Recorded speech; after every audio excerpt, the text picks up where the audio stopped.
I'm live. Hello. Sorry I'm late. I mean, I was supposed to stream today at 2, but for some reason I'm live. Hello. Sorry I'm late. I mean, I was supposed to stream today at 2, but for some reason I slept until 4, so. And then I looked at the time and suddenly it was 7 o'clock and I was once here. But if you're watching in the future, thank you very much for coming to revisit this video. The music's way too loud, so you can barely hear my voice, but there we go. Guess what we're playing? Just give me a second to just share the stream and get everybody here so people know I'm actually alive and not dead and depressed as I am. Let me just share.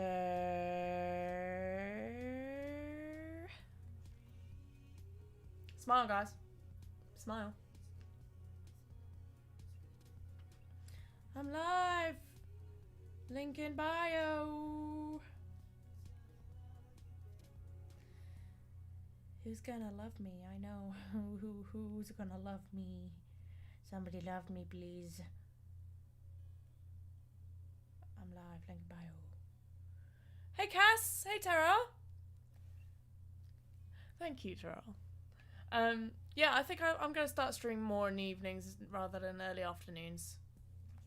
Ah, you retracted the message too late, Terrell. I read it. Just give me a second to share things so that people know I'm alive and well and, like I said, not as depressed as I give off.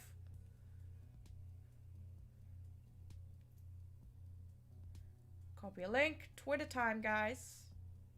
Go on Twitter. Retweet. I'm live. I'm alive. Come join.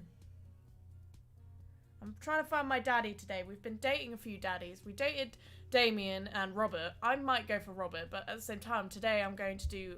I'm going to go on a date with Matt and see how he is, because he seems like my type anyway. I love the music in this game. It's so good. Right, tweet. Done. I'm alive, bitches. Sorry, that was rude. Okay, let's get into it. How are you guys? You alright? I haven't seen you for a while. Yes, I've clicked. Okay, cool. Yes, we're going on Dad Book. We're going to go and date Matt right now. I've got dads. Matt's messaged me, in fact. Yes, no, I'm going. Been on a date with Damien. That one went well. That one went very well. I fixed his gargoyle after accidentally breaking it, and it took 3 times to do that. But let me actually change the screen so you guys can actually see. That might have helped. As much as you guys love my face. So yeah, no. And then we had a date with Robert, and that went really well. Hang on, excuse me. Let me lower my chair. Oh, fuck. That was weird. God, that was like some fucking stealth shit. Right. If you don't know what I'm talking about, you are missing out. Matt has messaged me. Hey, Dick, what are you feeling about poker? Beyond hardly knowing her. What? Poker, I hardly know her. These dad jokes. Good dad jokes. There it is. Well, good talk. Wait, I actually like poker. I just saw the joke and I had to take a shot. Please, Matt, I'm a dad. I'm contractually obligated. No, I get that. Anyway, we've been playing weekly poker games and I figured I should send an invite your way. That sounds great. I love losing money. Say, who doesn't? Also, hello to anyone who's just joined the stream. Playing Dream Daddy, obviously. And we've so far dated Damien and Robert, and those dates have gone well. I'm slightly going for Robert more, but I'm going to date Matt today to see if he is going to change my decision. But I still don't know who's my daddy. Who's my dream daddy? Also, I want to replay this game and see who Joseph... Like, what's the shit with Joseph? Because he's got a weird family. That sounds great. I love losing money. Cool, dude. See you soon. Let's lose that money. How's the sound, everyone? Can you hear me well? Hi, Brian. Welcome to the stream. Matt invited me to poker night at Joseph's house. I put on my going out coat and walk over. Across the way, I spot Matt, who's walking over from his beer under his arm. Crap, I should have brought something. Hey, man! Crap, I should have brought something. Haha, no worries, man. It's your first time. Just bring a full wallet. How long have you guys been doing this for? Years, buddy. It's just a nice way to keep in touch with the guys. It's never really high stakes. Welcome back to Voices, guys. We pass through the fencing, closing Joseph's backyards. Craig, Brian, and Joseph hover over the patio, drinking beer and chatting. Robert sits in the corner, brooding as usual. Oh, Robert's here. Yay. Dick! Glad you could make it. So am I. I'm psyched and taking all your money. Just like old times. Craig's the resident shark. We prefer team persons who's good at poker, bro. I'm well aware. Craig's always been suspiciously good at poker. I can't speak. Are you still terrible as you were in college? Poker face. Tell the truth. Poker face.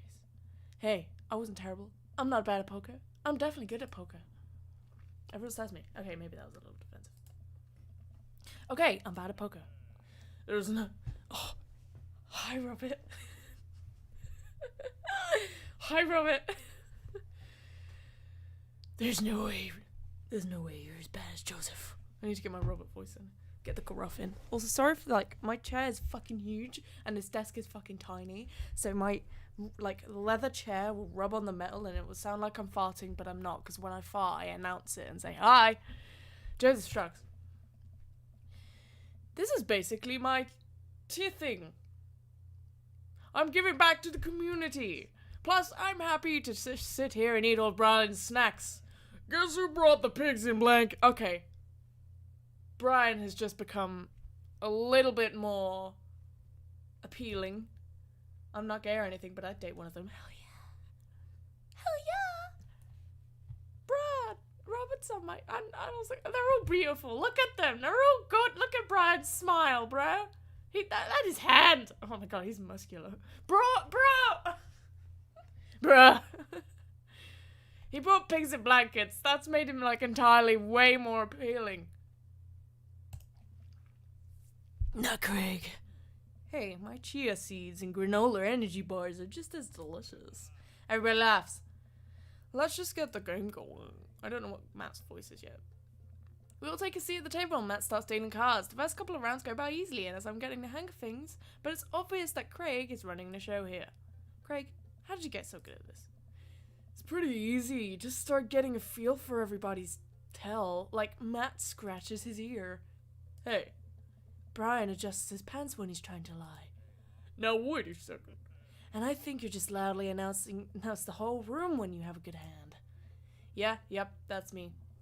What's Joseph's tell? Everything. Literally everything. The man's an open book. He could lie. He couldn't lie if he tried. Well, at least I've got God on my side. See, you can't even do that with a straight face. What about Robert? Honestly, the man's an enigma. That's my boy! That's my boy! Robert raises a glass of whiskey to his solemn statue. Yeah. I think he's wiped the floor with us if he actually tried. I'm just here because I enjoy company. Robert pulls out his phone and stares at it. Robert, is that a flip phone? Yeah.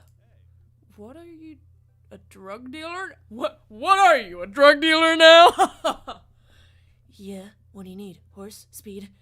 Tijuana Johnny's? I can get you street stuff easy, but if you're looking for something exotic or designer, then maybe 72 hours in a favor crawled. Maybe I won't need you today. Maybe I won't need you tomorrow, but someday. Oh, I don't really. I think I'm good. Right, but still, if you got the coin, I got the goods.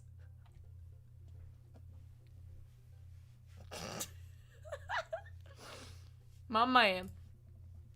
I dropped my phone in the toilet, and this is a backup until I can get a replacement under warranty.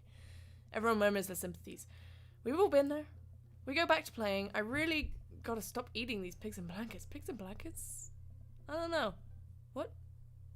But they're very good. I think there might be cheese in them. Brian!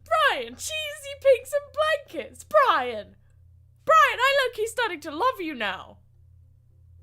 As if pigs and blankets weren't good already. Bruh, what the fuck? Okay, I might need to date Brian, guys. Hang on. I might need to date Brian. Oof, I don't know if I've got enough to raise you on this round. You can always be the firstborn. I don't know what that said. If you think you can handle another one, be my guest. Briar and Hazel are a handful, to say the least. Buddy, you think 3 kids is a handful? Try 4. I don't know why that's his voice. I'm operating at 100 dad capacity at all times. Actually, it's technically 5. Christine saw a commercial for one of those dolls that pooped and wouldn't stop asking for it. We ended up getting it for her for her birthday, but she's so grossed out by the fake baby poop that she makes me change his diapers. So now I'm changing the real baby and the fake baby. There's just a lot of poop in my household right now. It's not literal poop.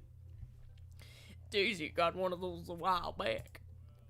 One night I walk in here on her after she had tried to make a doll apart to see how the poop mechanism worked, but then she couldn't put it back together and started crying. Poop everywhere! Fake poop, but still. That reminds me of... Wait. Do we all have poop doll stories? Everyone knows an agreement. Guys, I really don't need any more poop in my life than there already is. Can we just get back to the poker and not talk about poop? Matt seals the deal. On the other hand, we quickly forget about the poop and we run out of the pigs and blankets. So we switch over to Craig's healthy snack food. It actually is not terrible. These kale chips are phenomenal. We should sell these at the coffee shop. It's my own recipe. I'd be happy to give it to you guys. I can see it now. Here's the Calais chips. Did I say Calais? Fucking kale. Did I say Calais? Ah. I don't eat healthy, guys. I literally have Papa John's right next to me. Right now. I have 2 boxes of Papa John's. It's good shit. Pierce the Veil is my popular post-hardcore screamo band in San Diego. We all look at Matt, confused. It's maybe not any of your wheelhouses. How's the shop nowadays? Busy as ever. I'm toying with the idea of hiring another person to work on the counter, but I haven't found a good candidate. If Amanda's looking for some gig, let me know. That's really nice of you, but I think she's been burned too badly by coffee shops before. Literally, not figuratively. I can't really speak very well. Excuse me. Matt cocks his head to the side. Cock. I'll ask her though. We get down to the final hand of the night and it's Craig in the lead by the landslide. Joseph has long since lost all of his chips and has taken to tidying up, refusing any help from the rest of us. Brian deals us all the cards. So, what's it gonna take for Robert to give us a damn on this round? Robert looks up from the half-empty glass of whiskey. Do you really want to unleash the beast? Well, now I'm curious. I got a long history of being a gambling man. But I'll only do it if you make it interesting. None of this penny chip nonsense. I got Lily's 18 years single land sitting on my closet right now. Saving it for River turns 21. I'm willing to put it up to collateral. Now you're talking my language. He throws the keys on his truck table. What? She sees. Oh, he throws his truck keys on the table. I like how there is there's fucking Chaz and there's just our character. Well, our character is gorgeous. Okay, I have Goku eyes. No one else has Goku eyes, guys. I'm just saying.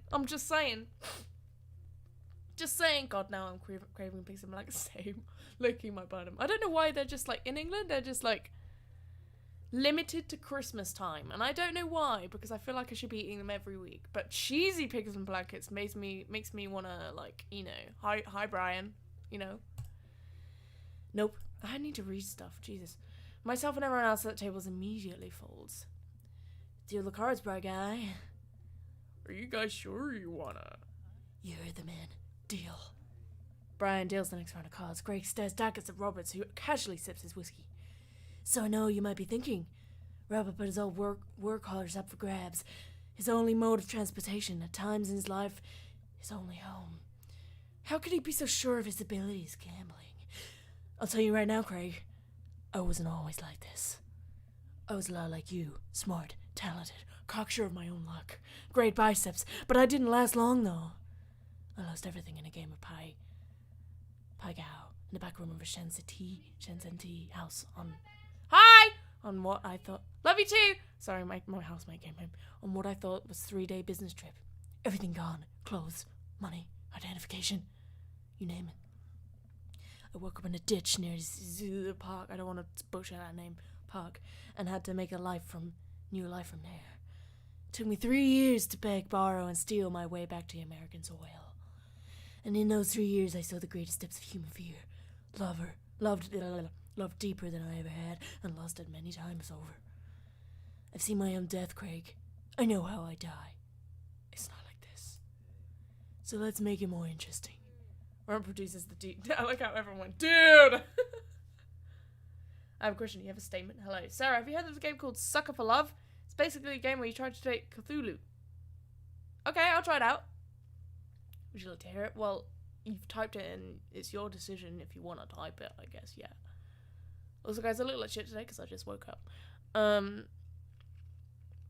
Cthulhu. Wait, what? Sucker for Love? Tell me more about that game, Brian. Robert produces a deed to his house from his jacket and tosses it on the table. Why did Robert have that in his pocket? I'm not questioning him. I don't want to. All I have and all I am. Are you prepared to go the distance? I can go the distance. Craig wipes the sweat from his brow. He studies Robert's face intently, searching for any sort of tell that he can find. Robert casually sips his whiskey again. I fold. Everyone erupts. Fine, the whiskey's yours. And that's why you don't dance with the devil. So what is it? What was it? Were you bluffing or did you have the cards? That's for me to take to my grave, fella. Next week. You got it. I'll be there too.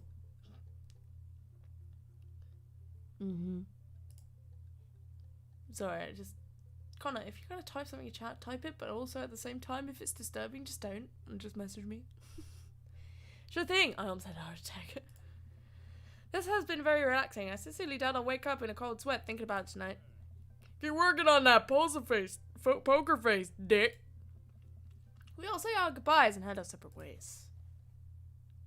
When lifting weights, use proper form and full range of motion. Good shit. Okay, so Brian's kind of in. I'm gonna see if Matt, and then if I still don't know, then I'll date Brian, and then probably it's gonna be Robert, but I don't know. Right, we've read all that.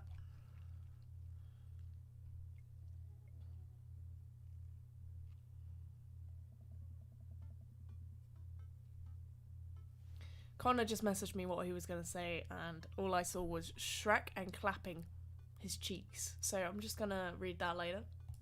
Unless you guys really want to hear it, and then I'll read it out on stream. Well, what's happening? Hey man, great getting to see you at the barbecue. We should definitely hang soon. You free later? A minute or two later, I hear a ding and see Matt's response. Hey dude, I'd so be down for that. I'm actually catching a show tonight at the Sound Garden. Wanna come out? What's the Sound Garden?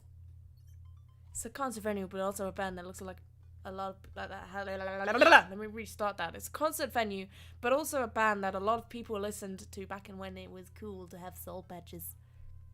Oh man, I haven't been to a real concert since Amanda was born. Am I ready for this? While I'm thinking, another message pops up on the screen. PUP is playing tonight. Cool little indie pop punk rock band out of Canada. Should be fun. That's cool. What do you say? What do you say? I didn't double click. It just went off. I clicked and it went off.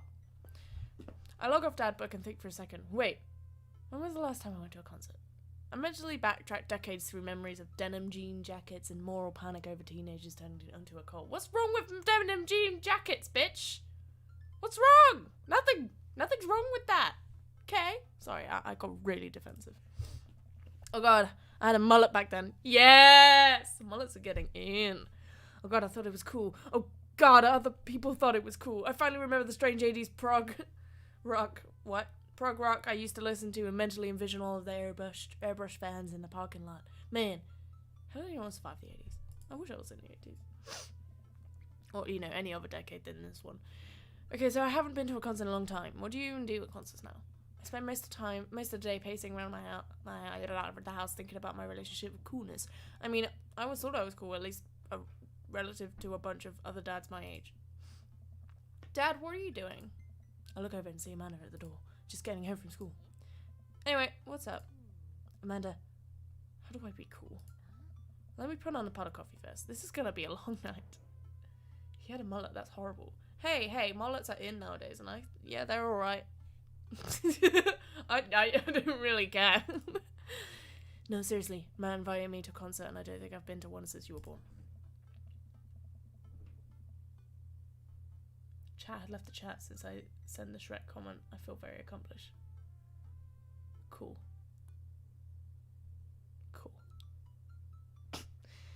Yeah, you have to. You have. You took me to one. Oh, I need to fucking learn on my fucking reading. Yeah, you have. You took me to one once when I was 12. Remember? I suddenly overwhelmed by the memory of a sea of screaming preteens. Oh God, I tried so hard to forget. The one where I had to camp out with you in line so that I could get a good spot, and then you cried and screamed the whole time. Dad, it was so much more than that. And I'm not even ashamed to say it. Oh, you're not ashamed? You seemed pretty ashamed when I found all those drawings you made out of dancing boys kicking you in your Trapper Keeper. Yeah, well, you didn't even find the good stuff. Anyway, you should be all set for the concert if you remember that. Just bring a big glittery sign and cry a lot and you'll fit right in. Who brings signs to concert? I mean, if you bring signs to concert, yeah, it's fine. Well, it's a smaller place, and I think Matt mentioned that there's a punk band. Like, DIY gutter punk? Thrash? Straight edge? Come on, Dad. Give me something to work with here. Are they post-punk? Proto-punk? C-punk? German punk? What's German punk? I made that one up to see if I could get away with it. They're not positive hardcore, are they? He said that they're Canadian punk. Oh, yeah, you'll be fine. Does the idea of Canadian punk seem contradictory to you? I don't see friendships of politeness or core tenets of the punk scene. Why is it so hard for me to read right now? What the fuck? Bruh! Well, punk is kind of a big genre that might not be as dangerous as you think it is. It became so much more than just countercultural rebellion. What I'm trying to say is, just enjoy the music. Yeah. That's it. I mean, yeah, it's not like you're gonna jump into a mosh pit or anything. Well, that's comforting. And if a strange dude and set your goals hoodie offers to buy your merch, I don't accept it, and definitely don't go on a 3 awful dates with him afterwards where he takes you to a nice restaurant and then forgets his wallet literally 3 times in a row. What? Never mind. Just have a blast tonight. What happened, Amanda? Jesus. Show up to the Coffee Spoon at 8 in what I hope is a concert-appropriate attire. I see Matt out front locking the door to the shop. Hey, you made it! Well, it's been a while. Yes, of course. I definitely know what I'm talking about. Ready? I was born ready. I was born ready, bitch! Any situation, any outcome, I can handle it. I sleep with one eye open. I'm prepared to kill. Are you? Oh, shit, no. No. No. Sorry, that was for Robert. I didn't mean to. I'm sorry. Hang on. Well, it's been a while. Man, I gotta admit, I haven't been to a real concert since Pet Rocks were cool. I have no idea what I'm in for. Did your daughter make you take her to one of those boy band concerts where everyone holds signs and screams and cries? Yeah. I got 2 lined up next month. I still can't get the glitter out of my car from the last one. Okay, I kinda like Matt. Okay, I'm gonna start a point system on every date I go on now. And I've only done first dates with dads. I haven't gone on a second date with anyone. So Matt's got 1 point so far. And whoever has the most points, this will help me decide which dad I want the most. Does that sound good? I hope so. Got 2 lined up next month. Stay strong. But dude, I get to take you to your first concert in a long time. This is gonna be awesome. Just hang with me, Dick, and you'll be good. The scene is super supportive. It'll be a blast. Is this a game where you fuck dads? Yeah. Quick question. It's not just about fucking the dads, okay? It's about spending time with them. And getting to know them. and other normal stuff.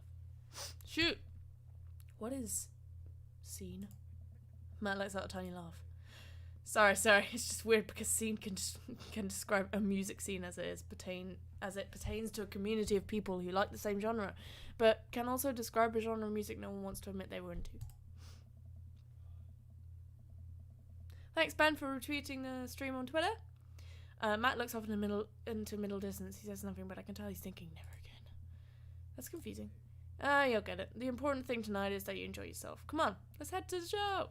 Oh, this is gonna be fun. Bruh, this is cool! After waiting in a short line to get in, we finally find ourselves in a small venue with a stage at one end and a bar at the other. Most people here closer to Amanda's age than mine. I suddenly feel very out of place. My waning youth is showing. I'm suddenly aware of my mortality. Fuck, wait. A character would be the power bottom in this relationship. Hell yeah. I don't know why my camera's lagging out. Well, Amanda still... mortality, sorry. When there were the good years of my life. Will Amanda still love me as we both grow older? Wait, is C-punk actually a genre? Matt, you made it! A younger kid runs in and high-fives Matt. The kid runs off and Matt turns to me, shuddering. I get nervous when people surprise high-five me. Me too.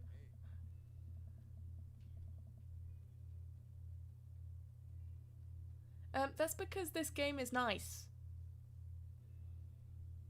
This game is nice, Connor. It's a simulation, okay?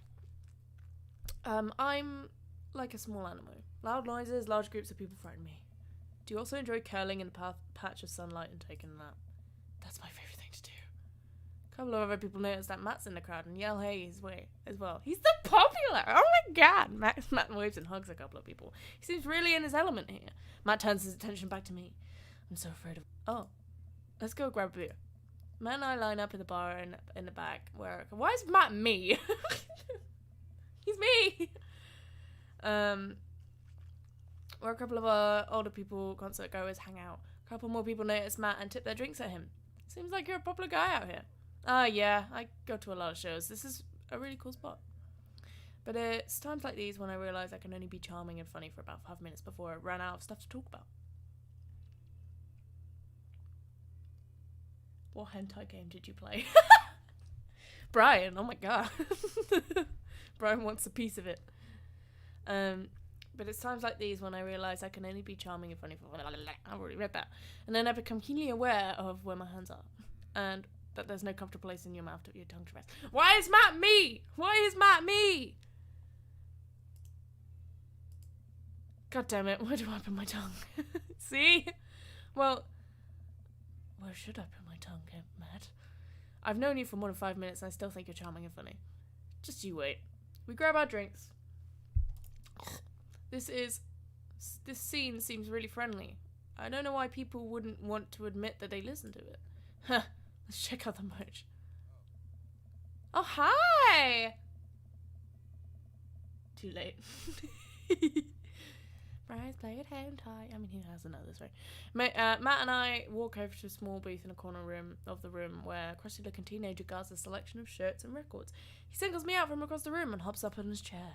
Step on up, get your merch here. I got t-shirts, I got tank shops, I got all the gifts and accoutrements. Discerning concert goers, considerable taste. Might you want? You?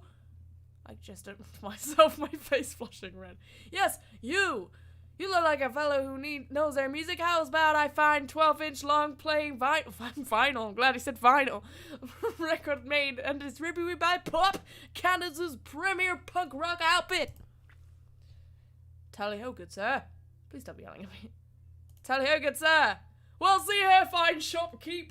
Your enthusiastic salesmanship has aroused my interest and suspicion in equal parts. How can I, a consumer of finer goods in life, trust your wares to be true of spirit? A fine question from a discerning patron. Oh, Matt liked it. Okay, Pablo, you can give it a rest. Teen hops off his chair and takes a seat. Your friend looked lost, so I figured I'd get it from my old razzle-dazzle. How the hell are you, Matt? Day by day, man. They do that thing where they high-five but also turn it into a hug. Savannah, it's a bro hug. It is my second name. Wait, what? Brian, is your second name gross or do you just hate yourself? Damn, son, that's me. It's my second name. I joke. I'm just here to break the ice. Okay, good joke, I guess. They do that thing where they high five but also turn it into a hug. Your mum doing better. She's still single. If you want to be my dad, I can make that connect. And have to deal with you every single day. Fair enough. Who's your bud? That's Dick. Thought I'd bring out a concert pal. Pablo leans close to Matt.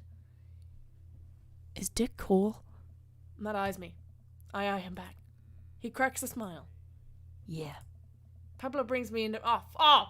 Thank you, Matt! There's a reason I go by Fuzzy Milk and not my real name around these parts. Only I know your real name. I've said it multiple times. Hi, Lizard! How you doing? Welcome to the stream. Pablo brings me in for a bro hug. My dude! I'm not sure what to say, but give the courtesy 2 pats behind the back. As in, I can't read, okay? I can't fucking read, guys. I'm not sure what to say, but give the courtesy 2 pats on the back, as if it's customary in our society for people you don't know super well but still want to be friendly to. Pablo's a total card. Kids play the hell out of the bass. Ooh, sick. He's a bass boy. Yeah, man. When are we starting our witch house band? Damn, that's a cool fucking genre. You know I'm out of the game. It's a shame. You would know Vacant Veil would have slayed. I can't fucking read. Why am I playing this? It'll slay once you start actually making music instead of just printing a bunch of band shirts. And we got the sickest logo. While Matt and Pablo talk, I check out the merch. These shirts are really nice. Looks like the opener's coming on. Let's go spot up close. Matt and I walk over to the stage where a crowd begins to form. The band walks out on stage. I need to read comments for a bit, because Jesus fucking Christ, I can't read. Multiple times, always knew you could keep me in your mind. What? No, you just keep coming to every single one of my streams, which I really do appreciate. How is everyone? My brain's having a little brain fart right now, so I just need a break from reading long paragraphs to comments. Hello everybody! How are you? Why is my face so white? Jesus. I promise you I'm getting vitamin D, guys. Why is my face too... This lighting's shit.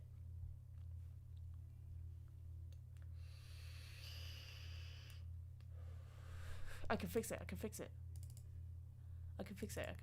can make my face not look as deadly. I'm not a fucking vampire. I promise. No, that's not good. No, default. Okay. Let's go on exposure, guys. Oh, that's a little better. Why am I so why is the frame rate for my camera really shit? Oh, I don't care. Why are the lines there? Do the lines come up? Hang on.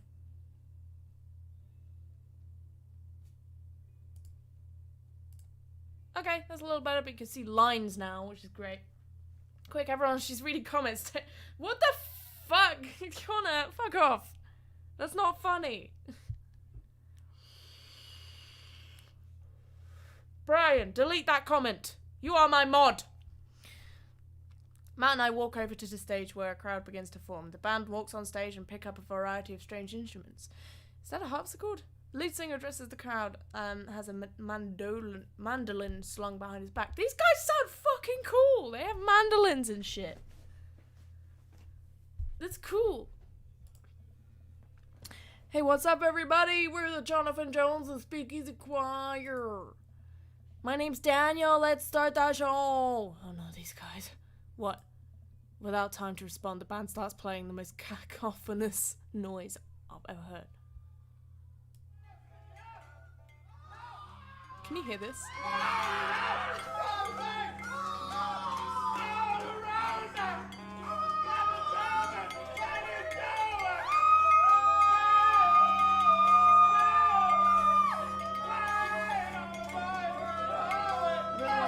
Camera frame rate is dipped. But these noises are disturbing me.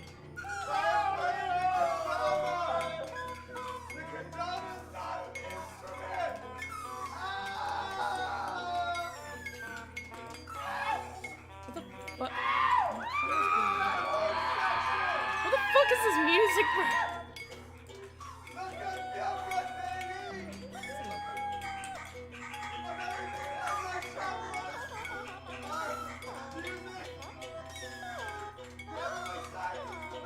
Brian, delete the comment. Do it. Without time to respond, the band starts playing the most cacophonous noise I've ever heard. What is this? Matt doesn't say anything, he just hands me earplugs. Thanks! Get the earplugs in, and whatever the hell I was assaulting my ears gets a lot quieter. For a band, this is bad. They sure do seem to be having fun, I guess that's one reason. Hey. It does sound like a fucking psychic chord.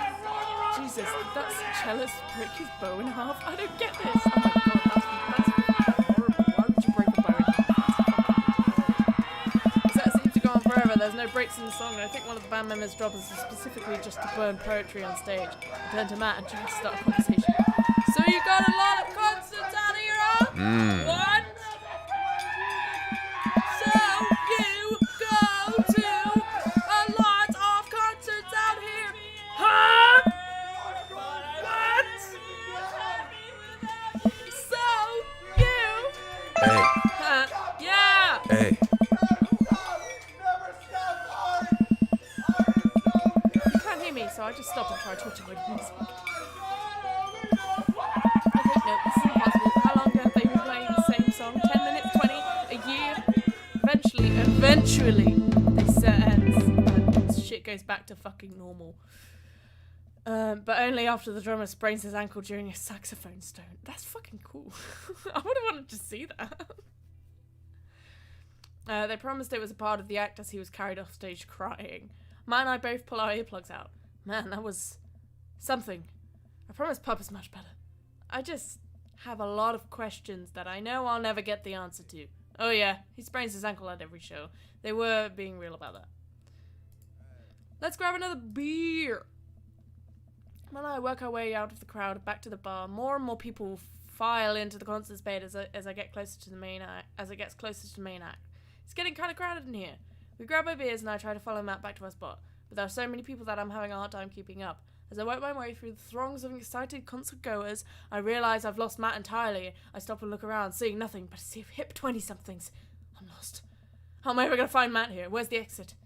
Are there even exits? What if I'm trapped in this building forever? Am I going to see my daughter ever again? What if a terrible man gets on stage? What if... Suddenly a hand reaches out to grab me. It's Matt. Almost lost you, buddy. I mean, this room looks pretty empty, I'm just saying. Whew, I really got nervous for a second. You and me both, dude. He takes my hand and leads me back towards the stage. I could feel myself blushing a little. Imagine a music video for that song. I would love to see that music video. We finally settle back into our spot and wait for the band to start. Busy place, huh? Yeah, Pop is really bringing out the crowds. That's not what he wrote. So you go to concert a lot? Oh yeah, it's one of my absolute favourite things in the world. I think it's one thing you listen to music and connect with it, but when you're in a room full of people connecting with the music just the same way that you are, that's magic. Matt, I agree wholeheartedly with you. Music's fucking great, but going to a concert is like, oh my god, it's good. I miss concerts. I miss concerts so fucking much. Fuck you, COVID. I'm fine, I got it out of my system. I suddenly have the urge to pee. Curse this tiny dad bladder. I've never heard it put that way. It's really beautiful. Also, I have to pee. Hurry up, man, they're about to go on. I squeezed my way out of the crowd towards the restroom. I really should have gone before I left the house, but Amanda was watching beauty videos in the bathroom. She has an eyeliner wing going halfway across her face, which was absolutely a pretty good look. I was so proud of her. I make it to the restroom finally, but it's one of those single-person restrooms with a line forming outside of it. As soon as I finish my business, the band starts. Crap.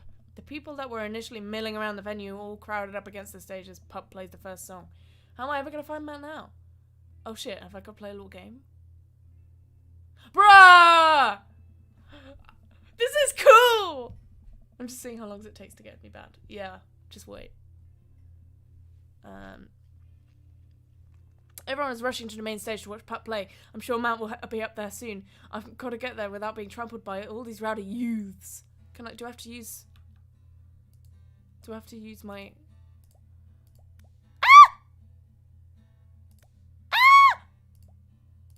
Fuck, bro! Where am I? This is the part of the game where you should have been hearing a licensed tune. Wait, guys. To hear lock this song? it down for you. We even got permission to whitelist the song for YouTube and Twitch.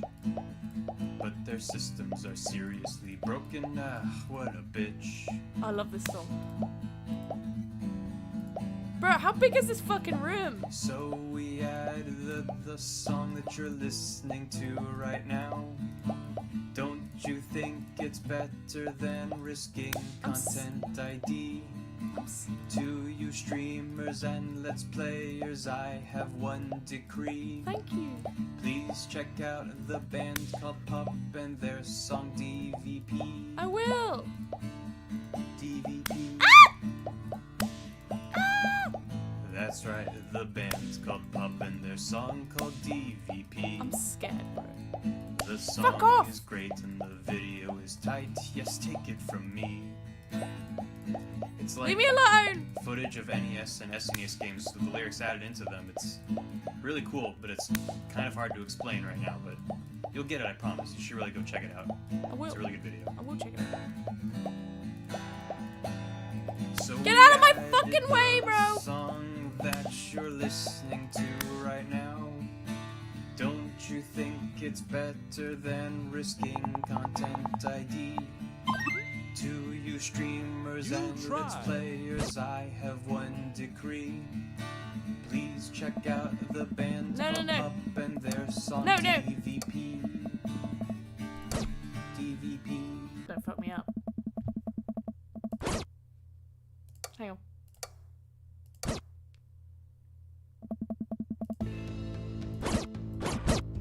Okay. Okay, here we go. I'm trying again.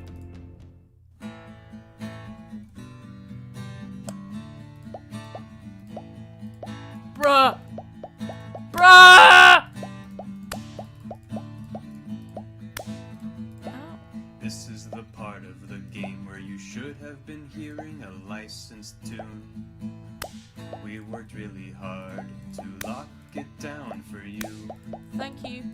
We even got permission to whitelist the song for YouTube and Twitch. Oh, thank you. But their systems are seriously broken. What a bitch. Yes. What a bitch. Okay, it doesn't matter if I crash into these guys. That's good.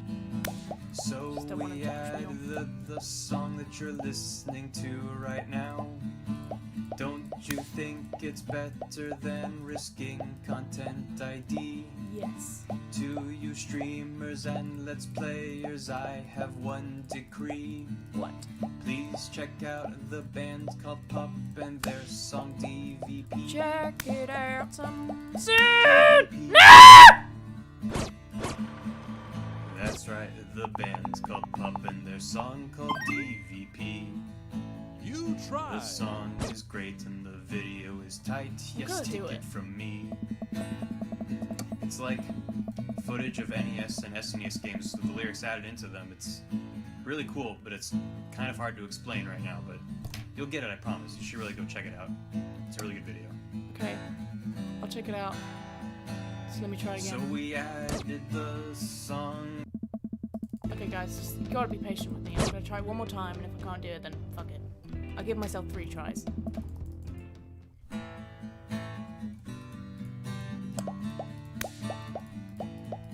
Excuse me!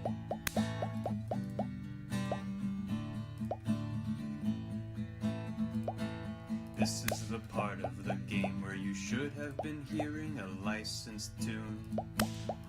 We worked really hard to lock it down for you. We even got permission to whitelist the song for YouTube and Twitch. But their systems Getting are slapped on the arse, seriously guys. broken. What a bitch.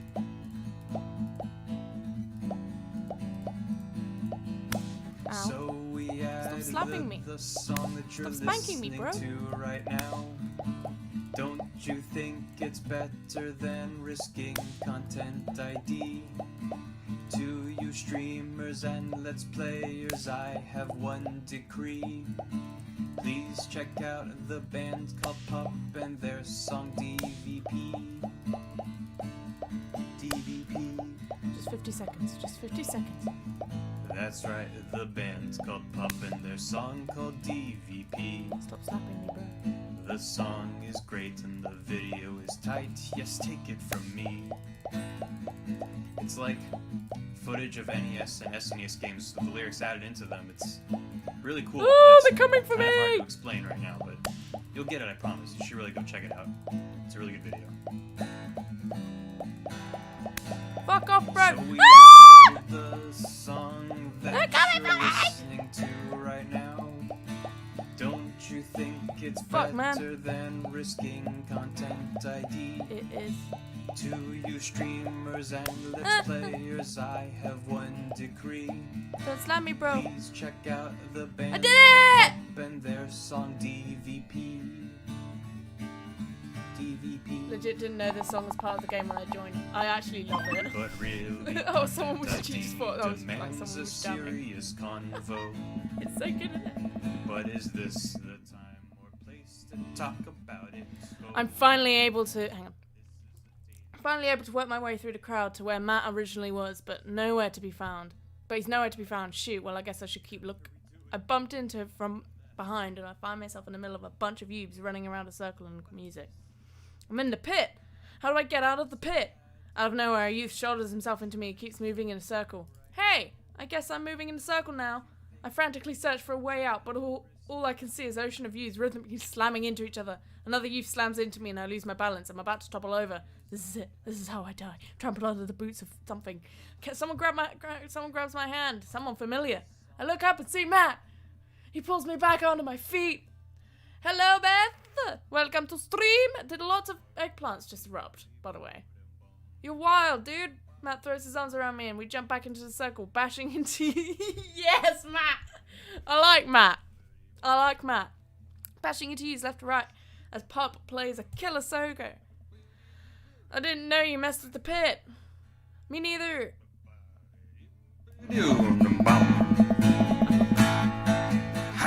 I can't believe this. I'm having fun. I'm a little mad So at we being scratched added before the physical song that activity, but you're I'm having fun. listening to right now. The song ends and the pit finally dissipates. Everyone cheers on Pup. Maybe I only got enough pit energy for one song. Ha, alright man, let's retreat. We'll show these kids how it's done another day. We work our way to the back to a more comfortable spot in the crowd and enjoy the rest of the show from a safe distance. Pup puts on an amazing set and basically had to beg themselves off stage after their encore. I love this song. With the concert over, the crowd starts making their way to the exit. Hey, I'll meet you outside. Gotta say bye to a couple of people.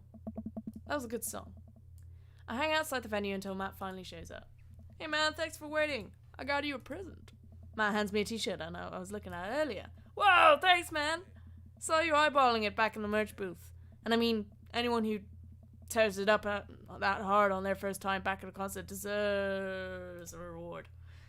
The youth will finally accept me. Amanda will love this. I'm never taking this off. I will continue wearing it until it's tattered and a little smelly so that I can truly embody punk fashion. Hey, Matt! Hey, it's Pop! Bruh! We're meeting the dudes! Hey, dude, didn't realize you were here. I'm so glad I could make it. You guys put on a great show. Thanks. Well, see you around. That's cool! It makes me extremely uncomfortable that it's Matt with one T. Wait, you know Pup? Oh yeah, I've met him a couple of times when they were first started touring. Good kids. Whoa. Come on, let's grab some diner food. I suddenly realized just how hungry I am, man. Mosh pits can take it out of you. They can. Man, I miss going to concerts so fucking much. I miss concerts. Matt and I went with a cute neon sign. We tear into some bacon and eggs in a corner of a booth. In the corner booth. So there I am, in a pit trying to explain to the face tattoo guy that I didn't mean to elbow him in the face tattoo. But he's already seeing red. Not from the tattoo, but which coincidentally was red. He's lumbering towards me, and there's nowhere to go. It's the end for me, right? Then out of nowhere, I get this idea. I just lean back and spread my arms, just like that, and I'm crowd surfing, away from him in slow motions. You should have seen the look on his face. Bought him a beer afterwards. We were cool. We still follow each other on social media. He's beautiful kids. Dude, he's such a cool dad. Matt's a cool dad. Reading next year, bro? Hell yeah, I'll come to Reading. Reading was like the first festival I ever went to, and it was great. Hola, niño. Glad you guys worked it out. Yeah, man, just goes to show that punk's not dead. It just drives it just drives a minivan and has to hire a babysitter. So how did you get to see all those amazing concerts? Oh, it was before coronavirus, and I used to tour in a band. We were small, but it got us travel around all the states. Woo! Yeah, man, I mean, we were poor, and we had to scrape a lot together just to survive, but I wouldn't trade those experiences for anything. I have been in a band, but I left the band because of disagreements, and I would love to, like, go on tour and go on stage and shit and just sing my fucking heart out. It would be just so fun. Or just, like, I just miss concerts in general. Bro, I miss partying. I miss parties. I miss stuff. I miss people. Fuck you, coronavirus. I'm loving these voiceovers. Oh, you haven't seen Robert. You haven't seen Robert voice. Oh, or Damien's. Damien and Robert's voice are just the best voices I can do. I got the feeling plenty of friendly people, especially that Pablo kid. Oh man, everybody loves Pablo. His mom's been raising him on her own, and you can tell it's been tough on both of them. I know he looks up to me, so I try helping out wherever I can. That's really nice of you. Thanks. Us single parents just really gotta look out for each other. How's Carmencita? She says she wants to learn the drums. Am I on bad yet? Yes, because you shouldn't have just... Connor, fucking chill out. Oh boy, otherwise you'll get permanently banned. It'll be loud, and I'll need to take a lot of aspirin, but I'll manage. Can't really blame her. Beth, I'm making you a mod, by the way. There you go. Who the fuck are you? Yeah, he's my friend Connor. I'm suddenly very grateful that all my daughter's hobbies are super quiet. Photography, color matching, whatever it is she does on the internet. Thanks, Amanda. I'm trying to be supportive of Carmencita's rebellious phase, but I guess that kind of defeats the purpose, doesn't it? I think it would be good daddy-daughter activity to find something to rebel against together. Like what? Big budget remakes of foreign films, consumerism, fashion.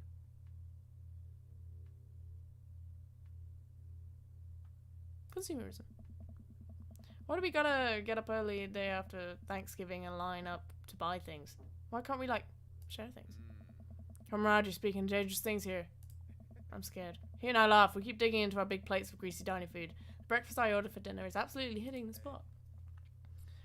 Man, being a single dad is rough sometimes. It's a lonely feeling. I understand that all too well. I mean, at least we have the rest of the dads to talk to. Yeah, I don't know. I get really nervous sometimes talking to people. Well, why is Matt me?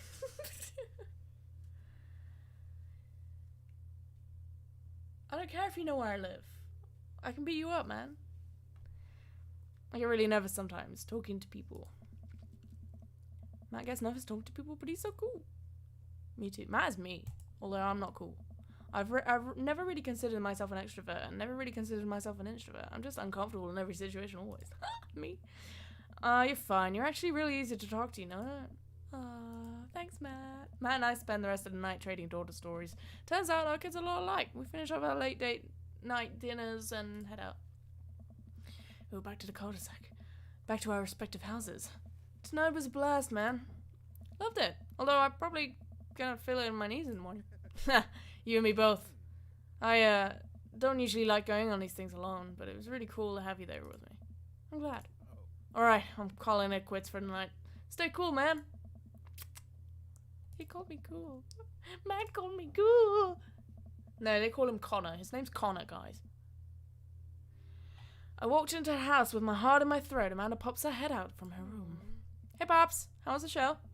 Matt thinks I'm cool. You don't say. Amanda Panda. Matt thinks I'm cool. Blind leading the blind, huh? Wow, I just got dunked on by my own child. Unbelievable. Hey, Amanda. Remind me which of us just tore it up in the pit at a punk show, and which one of us just spent 4 hours probably watching Tiny House Hunting a Mish Triplets Extreme Edition. First of all, how dare you? That show is classic. Second of all, you mosh pit? You moshed in a pit? Who even are you? I'm your extremely cool dad. Alright, I'm hitting the hay, Pops. See you in the pit. Night, kiddo. Look at the tape of the window!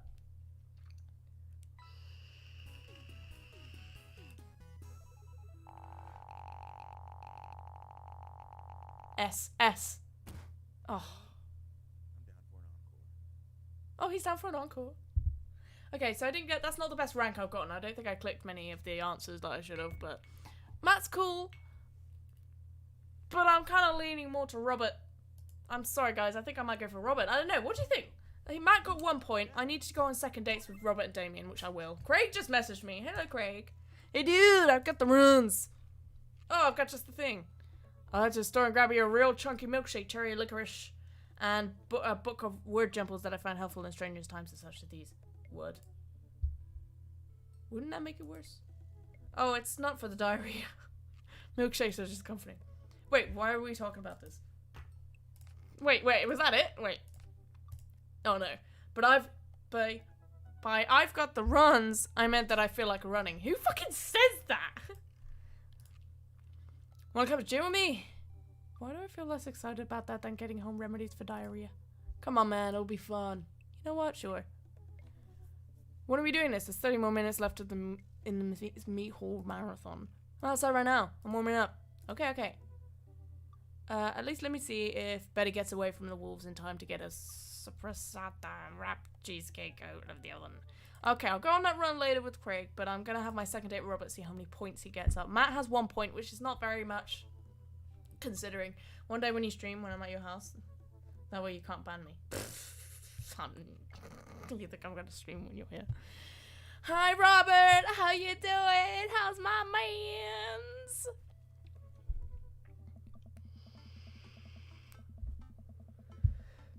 I had a lot of fun with Robert last time we hung out, but I'm beginning to wonder if he's dodging me. I've tried massaging. Tried messaging him a few times, and Dadpic says he hasn't even read them. Haven't even seen him come out of his house, actually. I decided to send him one last message, figuring that this will produce the same result. Hey man, don't know where you've been, but we should grab a drink soon. I'll walk away from the queue because at this point I know he's not going to message me back anytime soon. I linger in the kitchen. I'm all caught up on work. The house is relatively clean. Maybe I should do something nice for Amanda. Ah! I'll bake her favorite pie. What a cool dad. I read through the pantry and pull out all the ingredients. This is an old family recipe that I used to make for my grandmother when I was a kid. With my grandmother when I was a kid. I lost the actual recipe card a long time ago, but I think I'll be able to remember how to bake it. Start mixing the ingredients together for the crust until I get a nice dough. I throw in some cherries into a saucepan to make the filling. Normally I don't like the multitask in the kitchens, but this cherry pie is a piece of cake. Pie. It's a piece of pie. I'm making a pie. Oh man. I can never remember what temperature you're supposed to set the oven at. Pretty sure it's 375, but I could be wrong. Who am I kidding? I'm never wrong when it comes to this pie. My special twist on my grandma's recipe includes a secret ingredient not even Amanda knows about it. I really make the cherries extra flavorful. God, why can't I remember what the secret ingredient is? More cherries, salt, almond extract. More cherries. Ah, it's more cherries. Duh. Being the most important part of a cherry pie, I truly believe that you can never have enough cherries. Let's turn the cherry dial to 11. Oops, I accidentally poured a little too much in. Way too much. I'm sure it's fine. Baking is an art, and some of the most beautiful art I've made from mistakes. That I can fucking relate to. Finally get the pie in the oven. How long am I supposed to leave it in here for? 50 minutes? Ah, I'll just wing it. Man's gonna be so excited. The kid loves a good pie. I have a seat in the kitchen table and do word jumbles until Amanda comes home. I can hear the door slam open. Yo, Pops! What smells like pie in here? It's pie, sweetie. Amanda darts over to the oven and looks inside. Yes! Hey, it's not done. Be patient. What's your angle here? What? Pies are an objective-based confection. What are you trying to get out of me? Fine, you caught me. Nothing. I've been leading a double life. Amanda, I have terrible news for you. I'm actually a pro skateboarder, an aspiring astronaut, and bank robber. Lifestyle is calling me back, and I must go. One last job. You know how it is. This pie was the only way I knew how to tell you. Well, I appreciate the years we spent together, but a trade up is a trade up. Remember, when you're kicking your feet up in Ibiza, thanks for the pie. Share a cordial handshake. I waited a few more minutes before taking the pie out of the oven. I set it on a rack to cool and guard it so Amanda doesn't dig into it before it's ready. Huh? What? Does it look kind of weird to you? Oh, that's just me taking artistic license on what cherry pie means to me emotionally.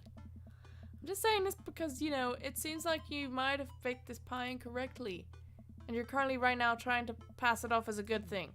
It's art, sweetie! Was it art when you accidentally baked a whole uncracked egg in the center of my 12th birthday cake? Well, was it art when you tried to make brownies and accidentally created chlorine gas? Well, that's a bit of an exaggeration. Was it art when you just eat the pie, Panda? I cut a few slices and we sit down to eat. The cherry filling, it oozes out of the sides, and the buttery crust glistens. I watch as Amanda takes a bite. Ugh. What's wrong? It's not good. Amanda winces and fans her mouth. No, I just burned the heck out of the roof of my mouth. This pie is amazing!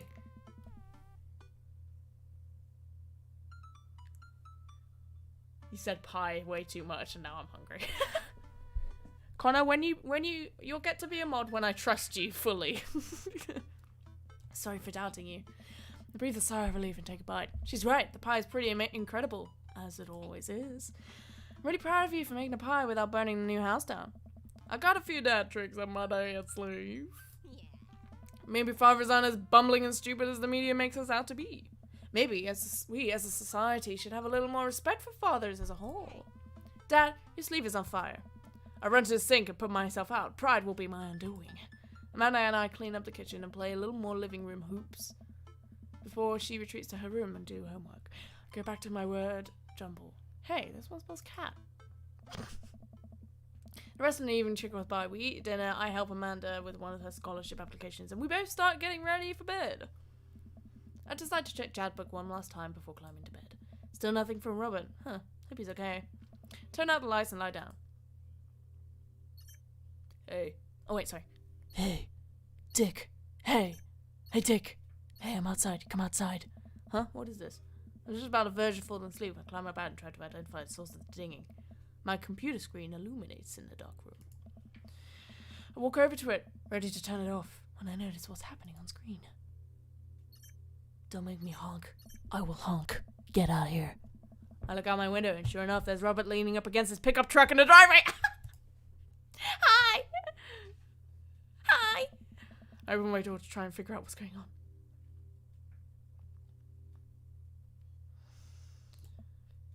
Hey. Hey? Wanna hang? I was kind of sleeping. That's no fun. Come on out. I would argue that sleeping's very fun, but I don't have to be anywhere in the morning. Might as well live a little. Sure. Cool. You plan on going out like that? I look down and realize that I am, in fact, not wearing any pants. I mean, I don't mind. Okay, Rabbit. Okay, Rabbit. Right, 1 second. I run inside and throw on my going out pants, shoes, and jacket.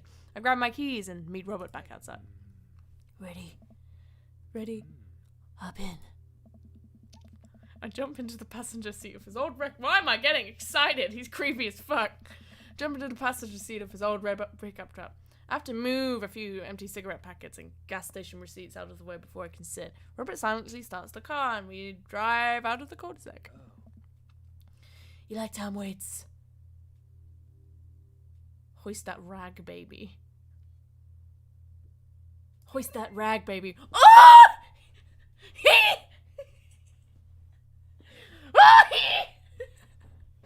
I look. Before I can answer, Robert turns up the radio. Yep, that's Tom Waits alright. He lights a cigarette and cracks the window as we drive together in silence. So, where are we going? Robert doesn't respond. Robert? Oh, I heard you. He still doesn't answer my question. Bitch is taking me nowhere, and I'm probably in immediate danger, but boy, did fucking eggplants explode out of his asshole. I look out the window and notice Robert's taking us to the highway. I twiddle my thumbs. Oh, the music's just got really creepy. Well, whatever I've gotten myself into, it looks like I'm in for the night. I settle into my seat and watch streetlights pass by. I glance over to Robert, who's driving intently. He looks tired, as he always does. But there's something more that I just can't place. Say nothing. He loves silence. I decide to keep my mouth shut. He notices me staring. Stop looking at me so nervous. I'm not nervous. I'm a little nervous. Hey. Just hang on, we're almost there. Almost where? I have no idea where we are. I think we're moving in a slight incline, but I'm not so sure. We eventually come to a stop. Robert gets out of the car. I sit for a second, unsure if he wants me to get out too. What are you waiting for? I hastily exit the car. Robert sits on the bed of his truck, and he passes space next to him. I sit down and take in the view. We're on a hill overlooking the city skyline at the bay. The cool air. Ah, this is nice. Robert straight up abducted me. Yeah, but this is nice. I got a good feeling, guys. The cool night air rustles some trees near us as lights blink in the distance. Off to the side, I can see the entrance to a dense forest. Man, it's all so gorgeous. This is where I come to masturbate. What? I'm kidding. What's wrong with you? Hell yeah! Course you're kidding, boy. Course you're kidding. You always say you're kidding. Course you're kidding. This is my little spot where I come to think.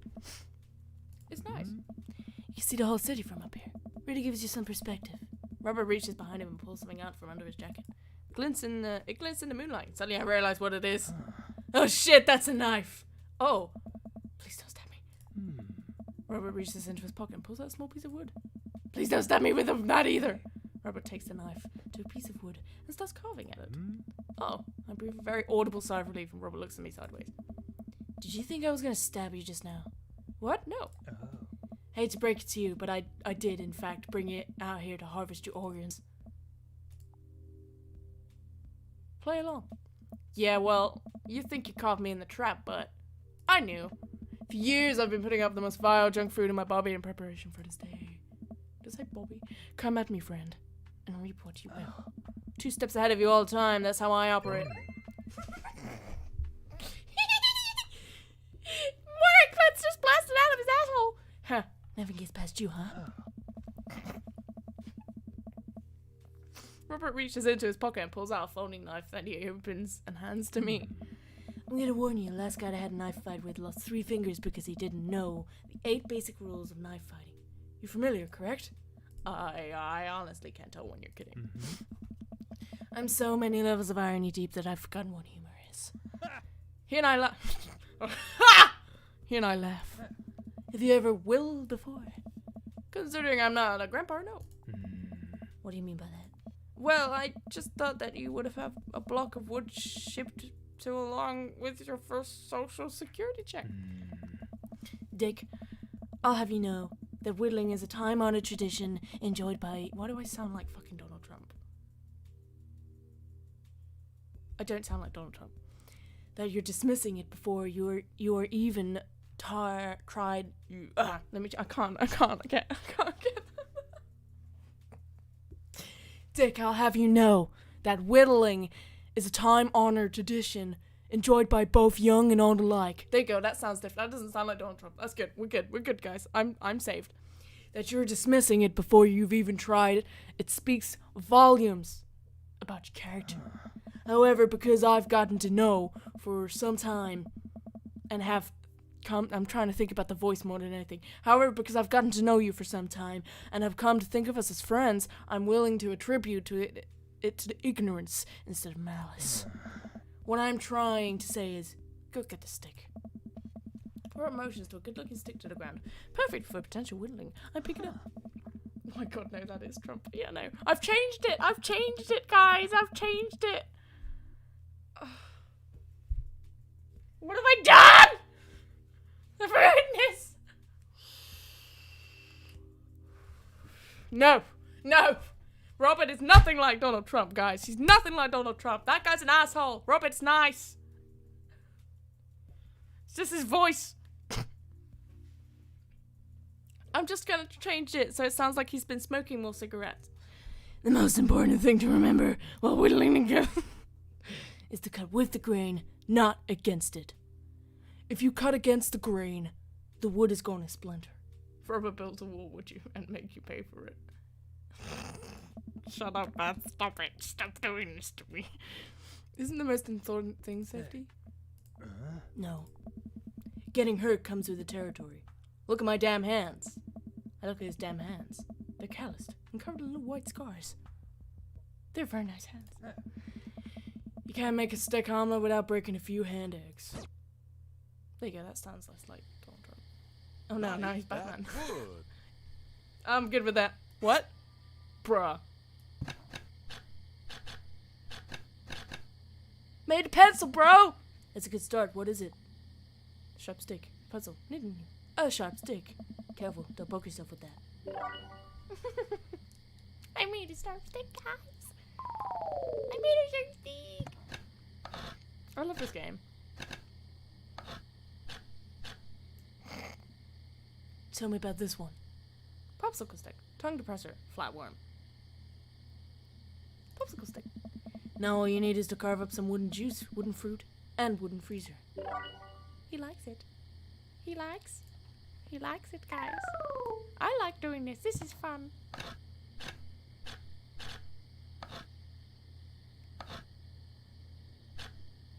Bruh. What's the story here? Toothpick. Bubble popper. Something to make me look something to make me look tougher. It's working. I think you could take me in a fight. Probably. I made a tough guy accessory, guys! This is really fun.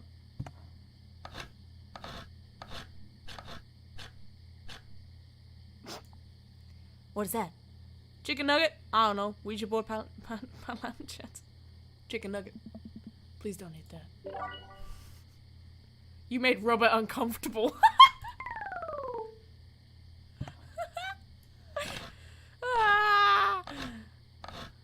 What the fuck? Nice form. What's it supposed to be? Self-portrait. Louisiana. It's you. Louisiana. Good old Louisiana. Beautiful place. Got stabbed there once, you know. Or was it Kentucky? You made Louisiana. Yeah, boy.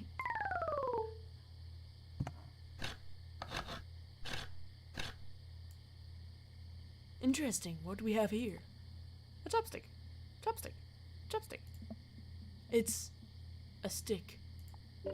You've made a chopstick, ambidextrous. Bruh. I'm so glad you guys are here with me.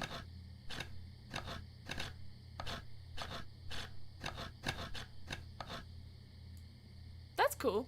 If you keep this up, you'll be winning pro in no time. Swan. Duck. New friend. It's a swan. Nice work. You made the meanest bird. It's because it's owned by the queen. Bruh, I'm pretty good at this. Beautiful handiwork. What do you call it? Big old dog. Spirit of the Mustang. Sir Horsington the Brave. Sir Horsington the Brave. A brave and noble name for a brave and noble creature. You made a beautiful gift for Amanda. Ah! Ah! I'm a pro, bitch. Went from making pencils to toys. Oh. The meanest bird. Rob and I sit in silence for a while, carving out pieces of wood. I think I'm getting the hang of this. I'm actually kind of relaxed. I glance over to see what Robert's working on. He's carving a small wooden knife. Ah! While I'm distracted, the knife slices into my thumb. Blood gushes all over the wooden carving. Ow! Robert is lost in carving, doesn't notice me bleeding everywhere. Robert still doesn't notice. Robert, I'm dying. I'm bleeding to death. Robert finally looks over. There. He reaches into his jacket again. Jesus, how much stuff does this guy keep in there? He pulls out a red bandana and wraps it around my thumb. Hold tight. He hops off the trunk and I can hear him rummaging around in his car. He comes back a moment later with a well-stocked first aid kit. My dude knows his shit. He's careful, boy. Robert carefully wipes all the blood off my hand and swipes a bit of antiseptic onto the cut. With a surprising gentleness, he places a bit of gauze over the wound and wraps it all up. You okay? Yeah, I'm good. He hands me what's left of the tube of antiseptic. Be sure to keep that cut clean. It's oddly touching and a little sexy. I guess I'm a real whittler now. That you are. Be careful though. They're attracted to the small blood. Wait, what? What's attracted to small blood? Cryptids. Ton of them out here, you know. cryptids? Like the Mothman stuff? Mothman is bullshit, but yeah. This town's a hotbed for cryptozoology occurrences. You know how I wish I were. I'm a skeptic myself, or at least I thought I was. There are things in these woods that we can't possibly comprehend. I think about my entire time in the city. Aside from the occasional stray coyote, I don't think it's too bad. Have you ever heard of the Dover Ghost? I don't think so. Hey. Well, let me tell you the story. Hey. I was out in the woods here on the weekend of camping tripping with Betsy. You don't know Betsy, but she's a big pit bull, real intimidating. I feel safe around her. First night goes without incident. Creepy music is kicked up. Hi, Lizard. I feel safe around her. First night goes without an incident. I get some solitude. Betsy gets to pee wherever she wants. All the good stuff. Second day, I get the idea into my head that I can hike deeper into the woods. Probably against my better judgment, but hey, we're just having a fun camping trip, right? So me and Betsy start marching in the morning. Whoa. Well. Gets a little late. We set up a camp. But it's different this night. Real quiet. I can't hear the birds, the crickets, squirrels, nothing. Dead silent. Then it happens. I hear the most unholy growl I've ever heard in my life. Right outside my tent. Me and Betsy, we go investigate. We look around clearing. No one's there. Oh? But there's this feeling. Not sure if I can quite describe it. But I know something or someone is watching us. Betsy, though, she's scared. Never seen her like that, and when she's scared, I know I should be too. And I see it. In the distance. A man. But it's something that didn't know what a man was supposed to look like. It made it. It just looked wrong. Big arms, too long for his body. Black eyes. It just stood there and stared at me. Then it disappears. I hear one yelp from Betsy and I turn around to check on her, but she's gone. Into thin air. I didn't sleep at all in my tent that night. I don't think I've slept right since. That's terrible. Wow. Robin. Hey. I'm so sorry. They say that if you listen closely on quiet nights just like tonight, you can hear the howl of the Dover Ghost. A howl resonates through the woods. It doesn't sound like a regular howl. So guttural, even far away. Something about makes my screen crawl. Huh? Robert. Oh, real funny, Robert. I turn around to look at Robert. He's white as a sheet. You're messing with me. Right. Huh? I was messing with you until I literally just now. I totally made that camping story up. Strain my eyes and scan the forest line, trying to see where the howl originated from off in the distance. I see something. It's so far away I barely can make out a shape. It looks human, but it's dragon something. Do you see that? We should go. Huh? Rob and I slowly back away and getting into the truck. He turns off his headlights and we make a slow crawl away back down the road. I'm too scared to look back. What was that? The Dover Ghost, I guess. I chuckle nervously. This time it doesn't seem like it's messing with me. Or maybe someone illegally dumping garbage on a wildlife preserve. Yeah, that's the story we'll tell ourselves. Whoa. We sit silent for a little while longer. The fear of whatever is slowly subsiding as we get closer to the city. Hey. I don't know, I didn't read that right. Thanks for coming out, this was fun. I'm sorry I haven't been in touch. I've just been away lately. I had to get out of the house. I had to be around somebody. You doing okay, man? Oh. Robert thinks for a second and lights up another cigarette. I... Been doing a lot of thinking. He takes a long drag. Mood. As I get older, I feel more and more that I'm just drowning in the sea of regret. I was so busy chasing after these things, and I thought it would make think about anyone else. All cared about myself. Didn't even think. Robert stops. I wait for him to finish his thought, but he just stares at the road. Maybe I'm just built like this. Or maybe I do it to myself. Maybe it's my own choice. That I'm as unhappy as I am. Try to think of something to say, as I remember all the times in my life, any of them. But there was always a light at the end of the tunnel. Something I held to keep me going. Well, good for you, bro. But there's something so resigned about the way Robert's talking. That sucks. I'm glad you told me. Maybe we deserve to be eaten by it. I'm glad you told me. That sucks. That really sucks. Hang in there, buddy. Yeah, it sucks all over. Oh shit! No! I'm not cheating.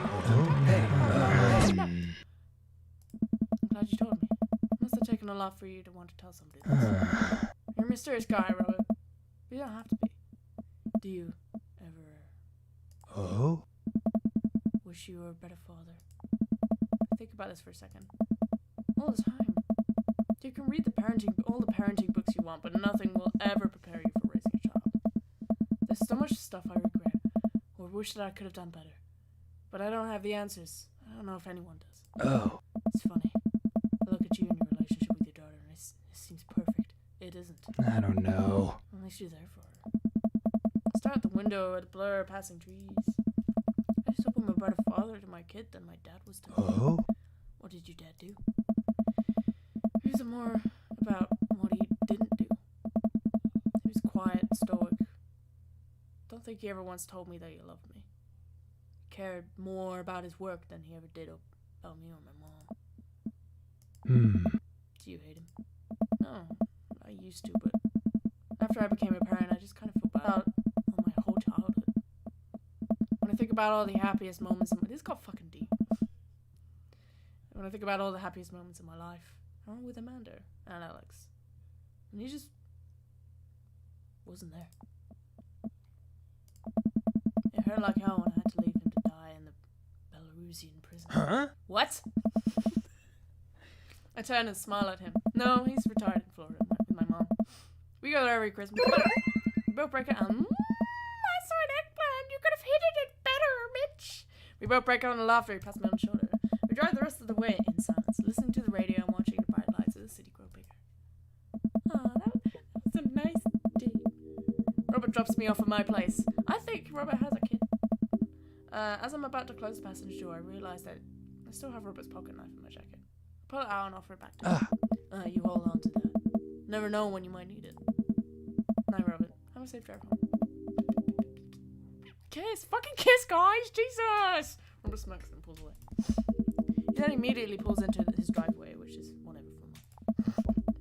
He gets out and waves. Aw, that was nice. That was a good date. Tiptoe into the house, careful not to wake Amanda up. Whoa, where'd you come from? I look around and spot Amanda coming out of the kitchen with a glass of water. Thought you were sleeping. Oh, Robert woke me up to cryptic. You know the Mothman is bullshit, right? Amanda, you know what? It's fine. Oh. Think about the conversation I just had with Robert in the car as Amanda starts walking towards her room. Hey, Amanda. She stops. I love you. It's weird when you say that outright and sincerely like that, but I love you too. Night. I chuckle to myself and then finally decide to go to bed. Aw. That was a good date! I got so many eggplants!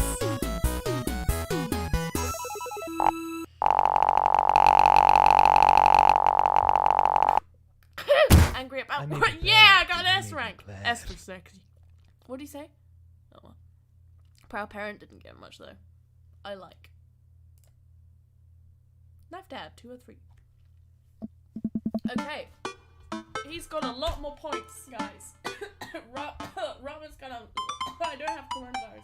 He's got a lot more points. Well, it's been a long day. I'm just about ready to pack it in after a few bites of... Give me 1 second. I need to do a big one. Okay. Oh, shit. I'm fucking almost flipped my desk. Just ready to pack it in after a few bites of ice cream from the freezer. I turn off the lights and walk down the hall of my room. What if Amanda's still awake? That kid needs some sleep. As I pass the room, I can hear a faint sound, but can't quite make out what it is. Get a little closer. Is she? Right? Hang on, the music's too loud. Okay. Knock gently on the door. Hey, Amanda. The crying immediately stops. Not right now. Her voice sounds strained. She sniffles. I need to make sure she's okay. I open the door. Amanda! In the dark, I can see Amanda's outline in the middle of her bed, knees hugged against her body. Is everything okay? I don't want to talk about it. Did something happen? No, nothing happened. Go away. Okay. I'm not gonna press her. I'm just gonna leave her alone. Because, like, she needs space and time. Shit's getting dramatic in this game, bro. Alright, I'll leave you be. I back out of her room and close the door gently behind me. She immediately starts crying again. Oh, my girl, what's wrong? Wow, I have no idea what has her so upset. She seems totally normal. I feel awful just leaving her to cry, but I also got the feeling that if I tried to do anything else, it would have only made her more upset. I can't stop mentally cycling through all sorts of awful things she could be dealing with right now. More than anything, I just want her to be happy and safe. I have a hard time falling asleep, but when I finally do, I'm still thinking about Amanda. After a long night of very little sleep, I roll out of bed and make myself a pot of coffee. Amanda should be up for school soon. Maybe she'll be willing to talk about whatever's bothering her. About 10 minutes before she's supposed to leave, Amanda comes out of her room and makes a beeline for the freezer. Morning, Amanda. Morning. She drops a frozen waffle into the toaster and slams the freezer door shut. She won't look at me. Yikes. So, anything big going on at school today? No. Okay. Do you know where to school? No. Want some coffee? Amanda pulls the toaster lever up, takes her still freezer burnt waffle out before it's finished cooking. I have to go. Hey, Jake! Amanda picks up a bag and storms out. Bruh. Oh, okay. I haven't seen her act like this in a long time. It's usually short-lived, but it always hurts. Hopefully this blows over and things are back to normal soon. Sit back in the kitchen table and look at a picture of Amanda and I hanging on the wall.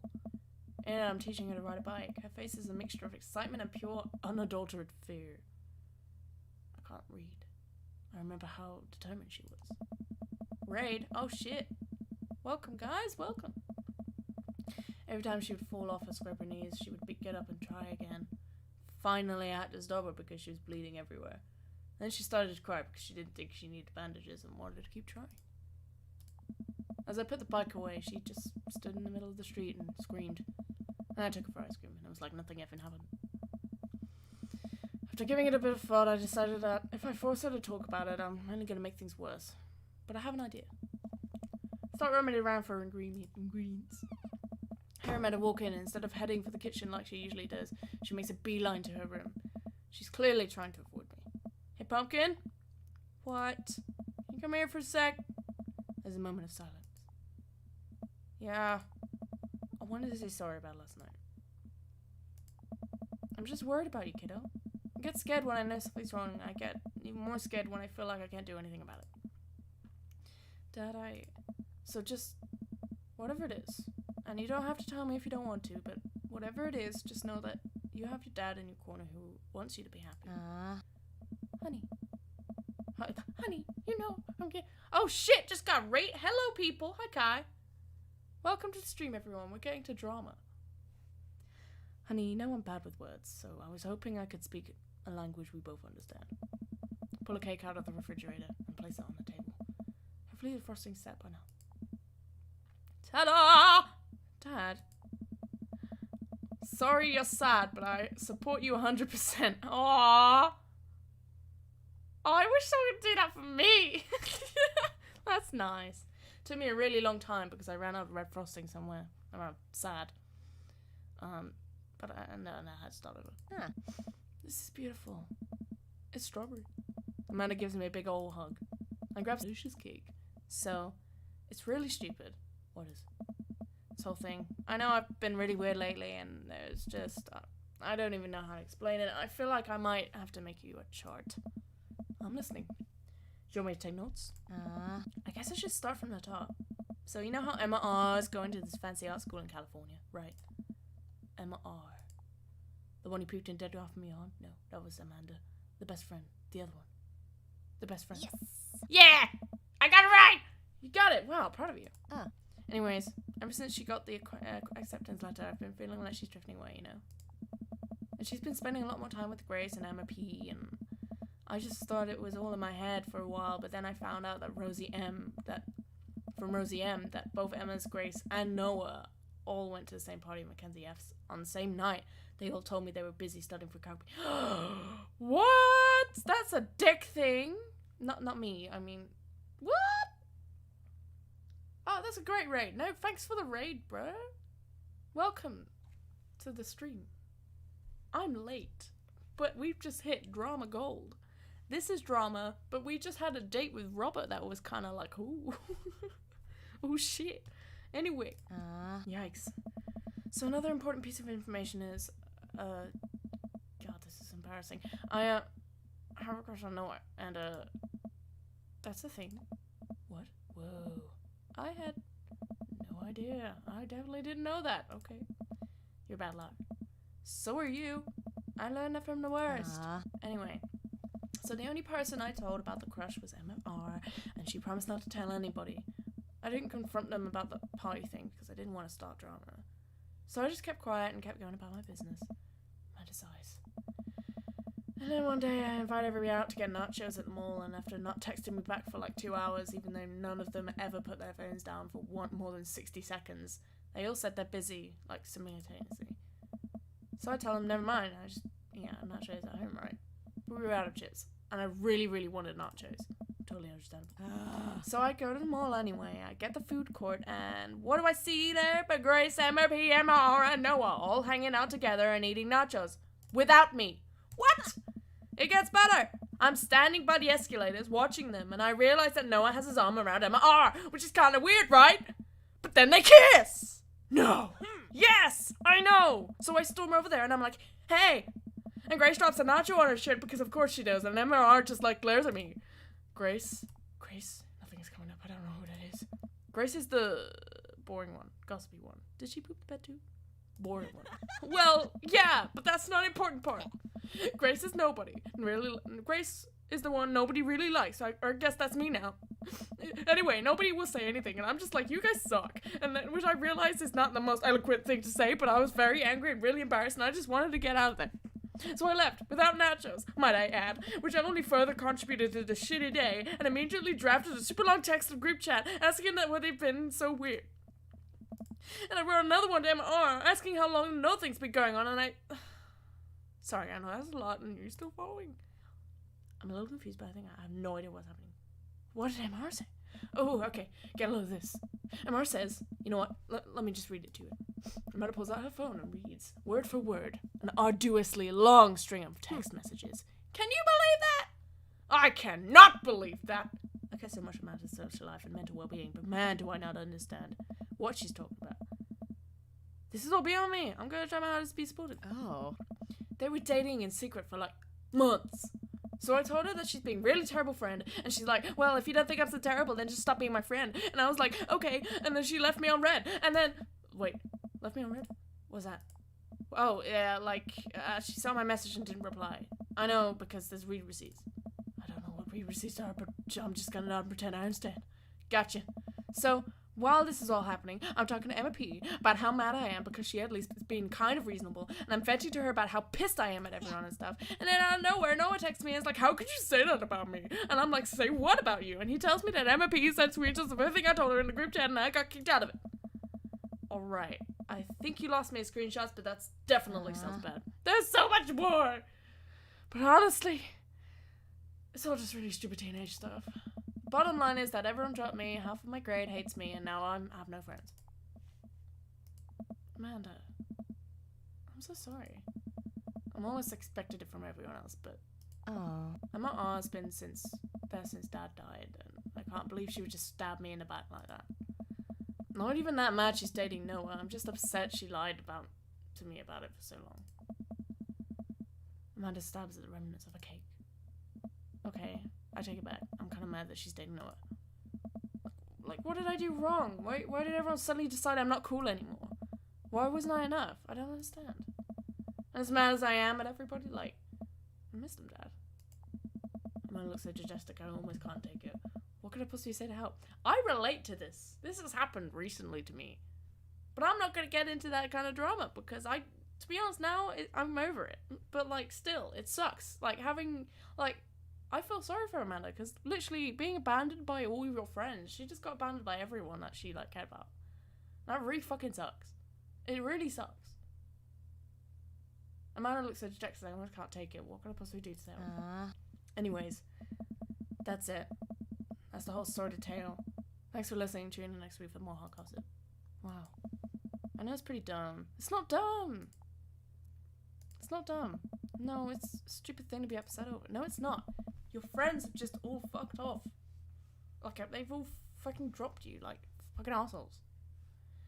For no reason. But that happens in secondary school, I guess. Amanda, your feelings are real. Don't ever be mad at yourself for having feelings. Being abandoned is definitely not fun. I guess. Unless you've secretly been a robot who's approximating human feelings this whole time? Dad, if I was a robot, I would have transformed into a monster truck a long time ago. I love Amanda. But seriously, I know you probably don't want advice, but I feel like it's my duty as a dad to bestow upon you the few nuggets of fatherly wisdom. Now, real friendships last forever. Real friends don't do it. High school sucks. High school fucking sucks. Honey, high school sucks. You make friends with people just because they're there. When you're still living in a hometown, there's a pretty small pool of people to choose from. But once you go to college and once you get out in the real world, you're going to be exposed to all sorts of people, and it's going to be easier to make friends with people who really get you. This is so true. This is true. School fucking sucks. And yeah, you're just friends with people because they're there. But in university, like, you can make friends for life, like, properly. And yes, some people might drop you and abandon you, or you might lose friendships along the way. But, like, the friends you do make are friends for life. And I live with them now. And I fucking love them. So, like, shit happens. But, yeah, shit happens. Some of those friendships can last a lifetime. I mean, look at me and Craig. And some of them only last a little while, and that's okay too. You're going to make many awesome new friends in our school. Ultimately, I think it says way more about their character than it does about yours, because you're amazing, and if they can't see that, well, that's their problem. This hits hard, bro. This hits hard. I'll keep that in mind. I look down at the table. Did we just eat the whole cake? Yes, we did just eat that whole cake. Well, good talk. Amanda gets up and goes to her room. Before she closes her door, she turns around. Hey, Pops. Yeah? Thank you. You're always welcome. Love you, Amanda. I love you too, Dad. Oh, oh, my heart. Oh, I love you too, Dad. Ah. By the way, is the stream okay? Because everything's red. Welcome. Okay. Dads. Oh, that was... Fuck me. Oh, God, Jesus Christ. Hi, Craig. Yeah, I know you got the runs. I don't really want to go on today with you or do anything with you. Hey, you up to anything tonight? Hugo and I were planning to go to the art walk downtown, and we're wondering if you would accompany us. I would normally write a letter longhand, but I've run out of distressed parchment paper. Whoa, why can I see Damien and Hugo's chat? Am I a hacker? But I don't even have the hacker alias. The feds are gonna bust me down for any morning. I've got to destroy his computer. Dick! This is a group chat. Yeah, that was hella wholesome. Oh, thank God. Do either of you guys know how to destroy a computer? You can run Derek's boot on and nuke. Oh, sorry. You can run Derek's boot and nuke from a startup flash drive, but once you've done it, it's best to physically destroy the platters altogether.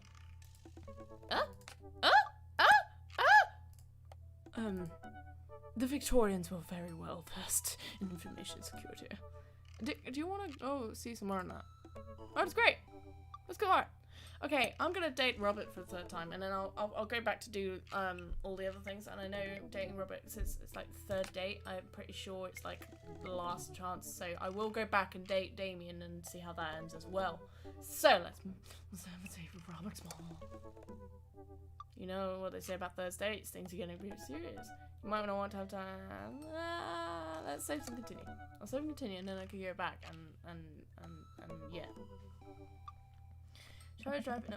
Okay. I haven't spoken to Robert since that night we drove out and to his thinking spot. He seemed really unusually somber then, like more so than usual of somber that Robert is, which is already a lot. I'm thinking about him, and I hope he's doing okay again, but I've been a little reluctant to reach out to him. Dick. Hey, Dick. Guess who's getting their drink on tonight? I take a look at dad book messages. There's a flurry of them from Robert. Guess it's you. Almost me, but mostly you. Yeah, dude. Right now. Why? Yeah, dude. I typed back to Robert. Robert, buddy. Tonight we ride. Yes! Meet me at Jim Kin's at 8 p.m. Okay. Amanda! Amanda pops her head into the hallway. Music I don't recognize blaring from her room. What's up? I'm hanging out with Robert later tonight. Okay, cool. Robert, who is my friend. I have friends. I'm happy for you, Dad. People enjoy my company, Amanda. Dad, I'm so happy for your continued development as a human being. What are you listening to? Sad shit. Amanda language. What would Grandma think? I don't give a fuck anymore. Amanda language. Sad stuff, sweetie. Holy stuff. Lay off me, Pops. Amanda goes back into her room and turns up the volume to her sad stuff mood. I literally have a... The music is cool, yeah. Yeah, I have a mental breakdown playlist. I put on my going out coat, walk over to Jim and Kim's. I spot Robert leaning against the brick wall smoking a cigarette. As I get closer, I realise that he looks a little different. Cleaner, I guess. He cares. It actually seems like he combed his hair. Hey, take a shower just for me?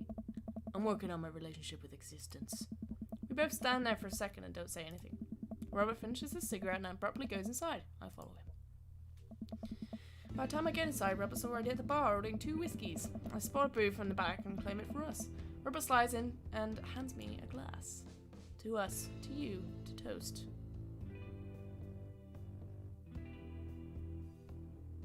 To us. Here's to us, and all the property damage and petty larceny that we may commit tonight. You like that? No eggplants, but I'm okay. I'm okay with that. We clink whiskies, and I watch him sip his, rather than his traditional approach of slamming the whiskey back as quickly as possible. So what's the plan for tonight? Hit some other bars, maybe grab some pizza. I think that'll kill some time before we go burn the old abandoned house in the woods. It's definitely not as fun as if it's abandoned. Mary pops oh, fuck off, Mary. Jesus Christ. Glass of wine in her hand. She punches Robert in the shoulder. Where is my phone call? Sorry, I figured you were busy sinking your teeth into some poor sap. I am. He's right here. I look around the booth, seeing a guy sitting across from her. He waves meekly. Ugh. You replacing me with a new kid? Mary, I can never replace you. Whether I wanted to or not.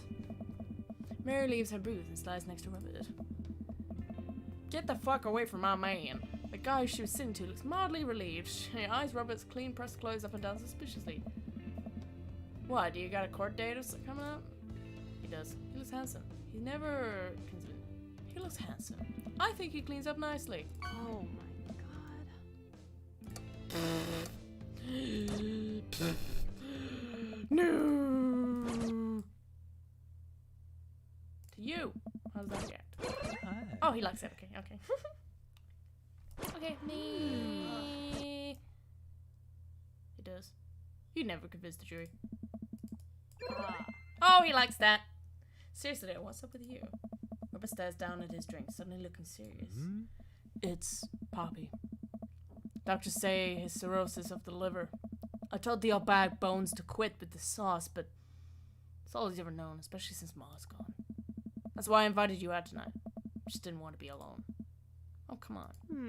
Dick, don't be an asshole. You know the one thing Robert doesn't joke about around is his Poppy. Whoops. What? Why did I joke about that? Why would I ever joke about that? They're giving him 2 months. I'm gonna help him straighten out his affairs. Robert, I'm so sorry. Robert takes a long look at the whiskey, eyeing it in his dim glow of the bar's lights. Okay. I look at his life and then I look at mine. I know history is just doomed to repeat itself. Oh my god. I'm just kidding. He's retired with his new girlfriend in Acapulco. Acapulco. I can't say it. Acapulco. They watch the sunset every evening. Probably screw like donkeys. Wait. Aren't rabbits the one who screw a lot? Oh, sorry. Didn't realize you were an expert on which animals screw a lot. Please stop saying the word screw. Robert finishes his drink and slides it away from him. He gets up out of the booth. Me and Dirk are gonna hit the bricks. You coming with? Mary casts one glance at the sad sap she's been hunting at the downs and downs the rest of her wine in one go. This place is dead anyways. Fuck off, Mary. This is our third date. Go away. Makes the bar and find the typically empty street filled with a small crowd of people. The front is a guy with really deliberate attitude and bad posture. He carries a lantern that he shines up in his face for dramatic effect. What's going on? Looks like it's one of those walking ghost tours. They do that as part of in this part of town all the time. I've always wanted to do one of those. You know, all of the stories are fake, right? Oh. Pretty much all of my stories are fake. This is my research. Robert makes a beeline towards the back of the group. He turns around when he notices I'm not following him. Come on. We can't just crash it, can we? Oh. Don't be such a square dick. Don't be such a square dick. Just act like you belong. Robert sidles up to the tall group. I reluctantly fall into a step behind him. Oh, I guess nothing. Hey! It was the place in 1694 the most infamous witch trials were held. To date, we do not know if the people burned at the stake were actually witches, but it is wildly reported that their ghosts still haunt this. I'm not doing a good voice. I'll do better in the next slide. It was actually 1692. What? The site was over by the coffee shop down the road. I'm sorry? Who are you? Dahlia McSturgis, ghost historian. And this is my colleague, Dr. 80s reference, 90s reference, 30s reference, contact. 80s. More egg cuts out of his butt! Dr. Loomis, paranormal investigator extraordinaire. We're touring America's most haunted locations as research for our new book. You may have seen her guest cameo in Paranormal House Hunters Extreme Edition. A couple of people in the group start nodding. Man, Robert's good at this. Are you guys part of the group? I don't remember seeing you at the first stop. We like to keep a low profile. Easier to catch ghosts that way. Hey. They're definitely been here. Been standing next to them the whole time. Thank you, random lady who I do not know. As I was saying, the epicenter of paranormal activity can be found at the Coffee Spoon over there. The man who runs it has been plagued by hauntings since he signed the lease. Damn near driven him mad. But whatever. Whatever you say is cool. I guess it's your tour. Oh. Man didn't know that about Matt. Matt's haunted? What? Wait. I was making this up. The rest of the tour group listens intently to Robert's every word. I think the tour guide can tell that he's losing the group. He seems to be getting frustrated. Oh, thank you for your contribution and knowledge, Mr. McSturgis. Let's move on to the next haunted location. Robert, Mary, and I follow the group down the street. That tour guide's shirt is cool. Yeah, everyone in this group gets one if he makes it to the final location. Turn to Robert and grab him by the shoulders. I need that t-shirt. This is me. This is me. I need that fucking t-shirt. Which guy defines hipster? This guy? He's cool. I like. Well, guess we're in for this one long haul then. Just follow my lead. Don't arouse too much suspicion. And we'll have cool shirts in no time. Our groups arrive in an old decrepit colonial-style house. A quick pause in the tour. My name is Quinn. The most people of the Ghost Tour circuit call me Tour Master Quinn. I am a DJ, trivial master, and part-time actor. No one gives a fuck. I do private ghost hunting events, birthday parties, MC bar mitzvahs, and perform traditional veterinary mime work. Tour Master Quinn gives out headshots to all of us. His resume is on the back. Stage combat experience. Anyway, here's a little bit of history for you all. This home is noted by American author Dorothy Bembridge, whose prose was I can't fuck, this voice is annoying. His prose was widely popular in the late 19th century. It was in the attic of this very home where she read the classics as The Diaries of the Victorian Mistress, Lady Fitzwilliam's Courtship, and The Ghost of Sea Captain Reginald Margley. She unfortunately died of consumption shortly after that and turned into the century, but several people have reported that on some nights you can see a light from the attic where the ghost of Mrs. Pembridge continues to work on her latest bestseller. I guess you could say that she was consumed by her work. I'm so tired all the time. I am. No reaction. I am sad. No reaction from the crowd. The guy needs to work on his dad jokes. Actually, consumption is the popular cover-up. Little known fact is that, it was a murder-suicide. That's the good stuff. I'm pretty sure she died of consumption. Sure. And we definitely didn't hire Stanley Kubrick in the lab to elaborately fake the moon landing. That's the watered-down censored version they teach you in school. But if you can't handle the real story, I understand. It's not for the faint of heart. Can we... I think everyone would much rather hear this world-renowned ghost historian has to say, right, everybody? The group member is in agreement. I am. This is the topic we cover extensively in our book. Dr. Loomis, would you care to tell the story?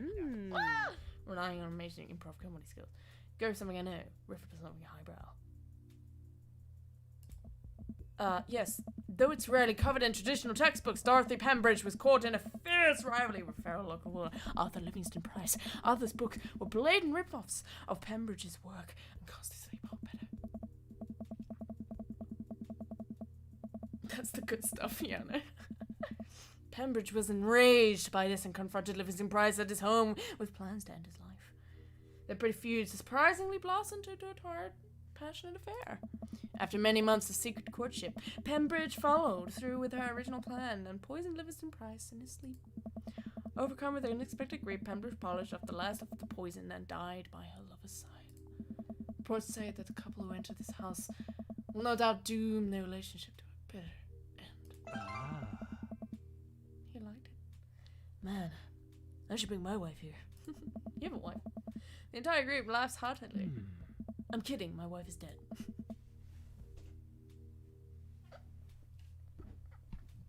Bruh!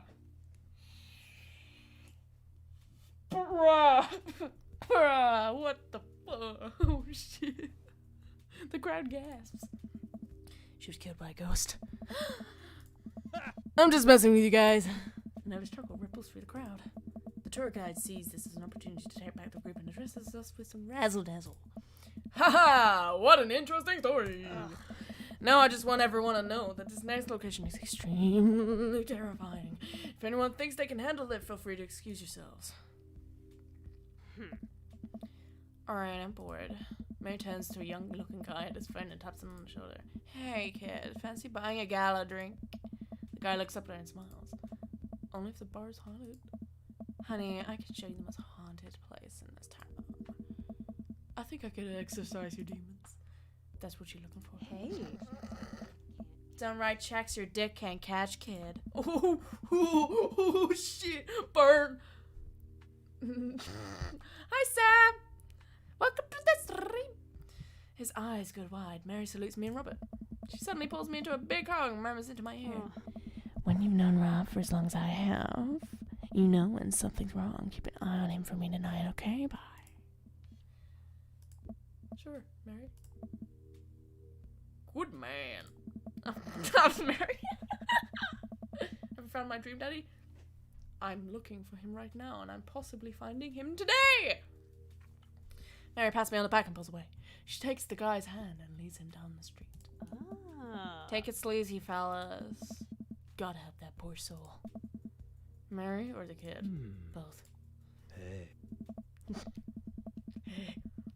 Our last stop. This burial ground is such a hotbed for horrifying paranormal activity that I'm not even sure where to begin. There's the wailing ghost of the Wharfman, the vampire of Maple Bay, the children of the moonlight. What about the Dover ghost? By this point, the tour guide is clearly irritated with us. Sad Master Quill.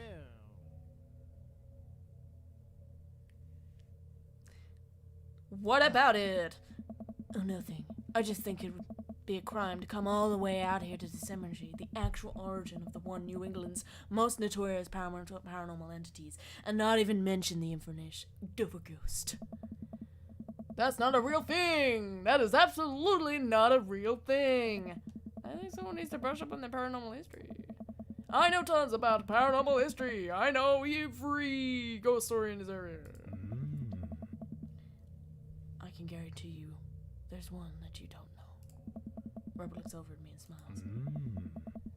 Would you folks care to hear the tale of how Loomis and I met? No!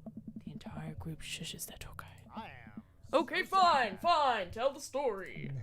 Well, it was a dark and stormy night. I wasn't always a paranormal investigator. Hey. Way back when I was just a Hey! Bible statements, traveling grifter, carnival barker, Bible salesman, traveling around the state, not only spreading the good word, but becoming closer to the man upstairs myself. It happened upon the quiet town of Maple Bay, quite by accident, but little did I know that this city has a dark side. Now, about the same time, I was just starting out as an apprentice to a rather famous ghost hunter, who was an old family friend of mine. I carried the equipment, operated the EVP machine, all that. Wait. Yes? Who was the famous ghost hunter? Oh. Well, I don't like to name drop, but Georgia Mathers. The tour group gasps. Georgia Mathers! She's a legend! Do you know her? Knew her. Amazing woman. Died mysteriously. Miss you, Georgie. Oh. Anyway, we were in Maple Bay investigating. Some reports of strange lights and sounds coming from the cemetery late at night. Now, we had been warned by the old crypt keeper that this place is highly dangerous. But Georgie, she was never one to shy away from an adventure. We camped out in the center of the cemetery 3 nights straight. We and Georgie's so-called wailing watchman. Wailing ghosts of Wharfman! Whatever. You stupid vampire was just a teenager in a mask, but the Dover Ghost... Man. Tell him, Lewis. Hey.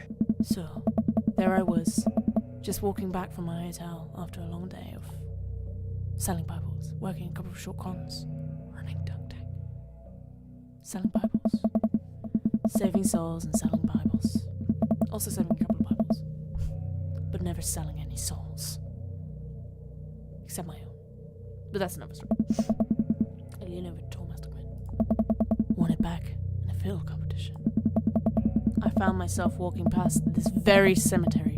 Now, I was never a superstitious man, but something seemed off. I could hear some sort of commotion happening deep within the graveyard.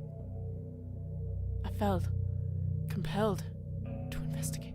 And thank God you did. George and I were conducting a seance in the mausoleum. At first, things were pretty normal. But after about an hour, everything went south. Playing back the EVP meter, we were able to hear a single word. Run. Hey. The air suddenly went cold. Sound was very, very wrong. I just knew we weren't alone. We started to hear this the faint, distant scraping noises, like something being dragged across the ground. It got louder and louder until it was deafening. Some kind of different, demented howl. I don't know. And then I felt it. Something grabbing my ankle. Robert has the whole crowd hooked, line and sinker. You could hear a pin drop. I've only cried twice in my life. Once was at the birth of my daughter. The other was when the thing started tracking me. I wasn't sure where it was taking me, but I knew it was no place I wanted to go. I was sure I was going to die. The moment I crossed the gate into the cemetery, I heard this god-awful screeching. I ran into the mausoleum just in time to see a man being pulled across the floor by, God, To this day, the mere thought of it ties my stomach into knots. It looks like a man, but I glance over it. Like someone who didn't know what a man was supposed to look like, tried to put one together. The arms were too long. Its eyes glowed red. It was like a walking shadow. What'd I do? What any person must do. I lunged for it. Shoot. What was his fake name again?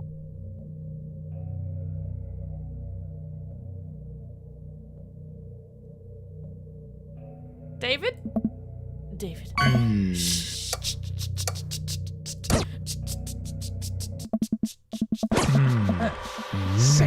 All right. Daniel. No. Or was it Davis? Guys, help me!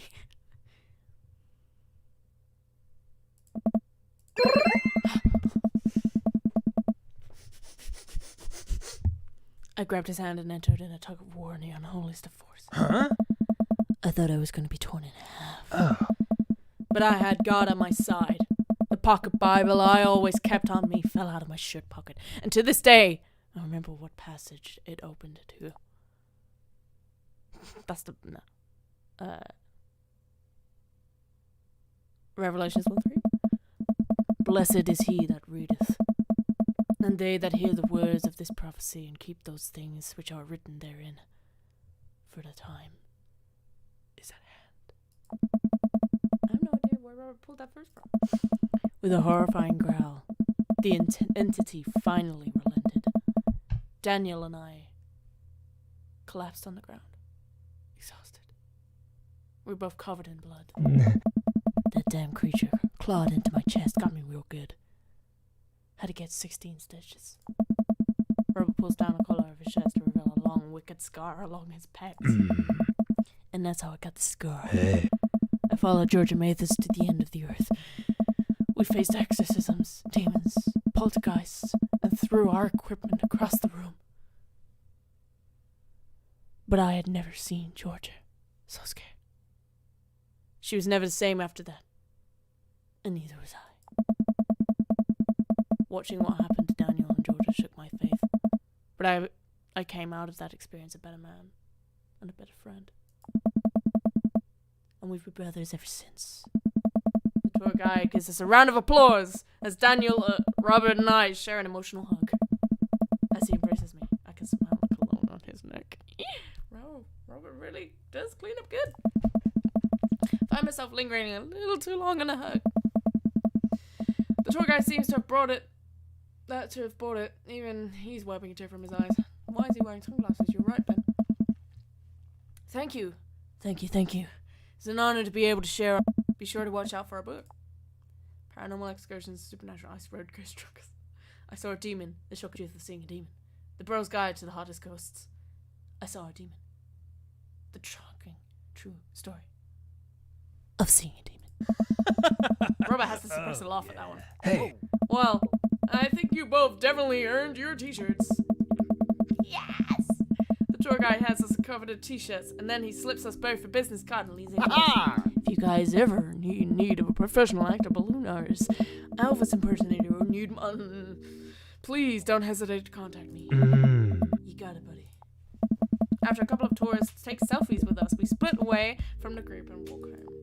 Ah, yes! Yes! That was... Really can't believe they bought all of that. I didn't know you had it in you, Dick. Excuse me, Dr. Loomis. That bit about the pocket Bible was aces. Although, given the dove ghost glowing red eyes was a little cliche. And the Kubrick conspiracy theory bit wasn't. Hey. All of that, all a part of the character. Well, we got the shirts out of it.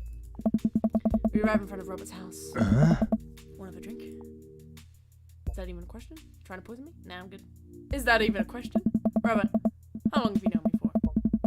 Do you really think I would turn down the opportunity to share a fine alcoholic beverage with my treasured friend and accomplice, Mr. Robert Bobbit Smoot? If you ever call me Bobbit again, I will kick you right in the shins. Both of them. Hey. Then you can expect an angry phone call from my orthopedist in the morning. Ah. Bobbit, Oh, Robert just laughs and starts unlocking his door. My shins live to die another day. hey. Hey. That was cool, and you definitely got the whole thing first try. Hell yeah, I did. I definitely did. Robert leaving me inside. I can't help but think about what Mary said to me. Robert did seem a little bit off, but that completely disappeared when we were joking around with the ghost troll. I don't know. He's hard to read. While I'm thinking, I hear claws skittering across the floor. Oh god, this is Pitbull. I'm about to be torn to shreds. That's a shit. No, Pitbulls are fucking gorgeous. Shut my eyes tight and brace for impact. Betsy, hey, be nice. I don't feel anything but tiny paws scratching my shoes. I open my eyes. Oh, where'd the dog go? Mm-hmm. Ah, look at it. It's so cute. It's a cute dog.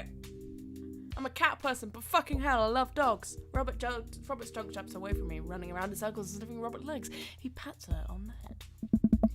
Hey, that's not a pit bull. That's the cutest, dumbest Boston Terrier I've ever saw.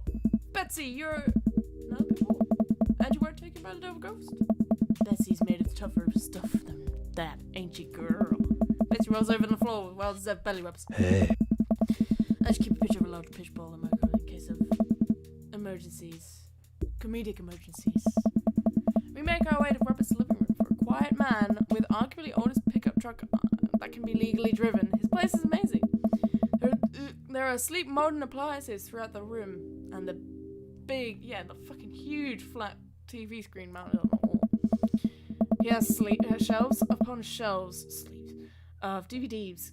Guess he wasn't lying about being really into cinema. He pours a spiff glass of whiskey from a well-stocked bar in the corner, while Betsy curls up on a pile of cushions. I love Betsy. So how did you really get that scar? And don't tell me you got it from fishing for an elastic king crabs in the Bering Sea or something. You trained me too well. Robert laughs and takes... I love his laugh. Robert laughs and takes a sip of his drink. My dad and I were riding our bikes. I hit a rock, flew over the handlebars, and then went into the hospital. And that's it. Not a very interesting story. I've never heard you talk about your daughter. Well, I have one. That's her. He points at a picture on the wall of a very serious little girl with dark eyes. Yep, that's definitely Robert's daughter. How old is she? 25, 26? Not too sure. Does she live around here? Uh-huh. No, Val lives back home in Brooklyn. Works on some new Meteor Online magazine thing. Makes buckets, though. Mm-hmm. Suddenly seems really serious. Probably shouldn't press him about it. You like Santana? Yes. Robert puts on Santana, then takes a seat on the couch next to me. Suddenly downs his drink in one go. Hey. We've got fancy music on, guys. Are you alright? Why do you keep humming?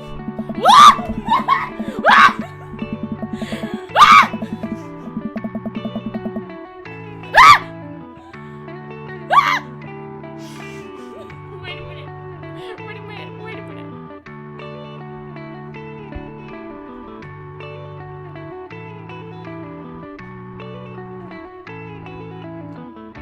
Robert leans in and kisses me, the taste of whiskey burning my lips. I'm surprised at first, but slowly.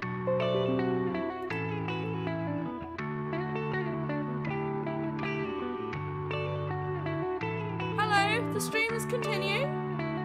And for some reason, OBS fucking disconnected at the best point. What the fuck, OBS? You fucking ruined it! Bruh! It was the biggest part!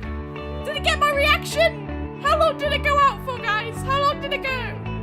Oh! Fuck you, OBS, man. How long did it go? Did you guys see my initial reaction where I screamed? Even OBS freaked out. Shit. Guys, is everything okay? Can you tell me? Fuck you, OBS. You guys see me? Am I okay? Oh, thank God it got my reaction. Okay. Robert leans in again, kissing me harder. He pulls my bottom lip between his teeth and mine sliding it. Shit. My heart pounds in my chest as he lies his bolt down like a cat. He kisses trail down my neck. It's too grazing my skin. I just want to see it. It's not that. Or a bicycle.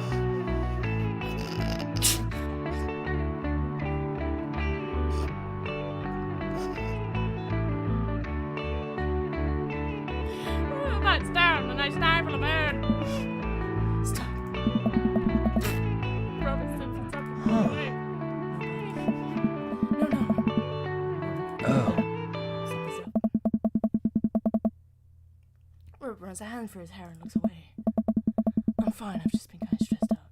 Tired, not a big deal.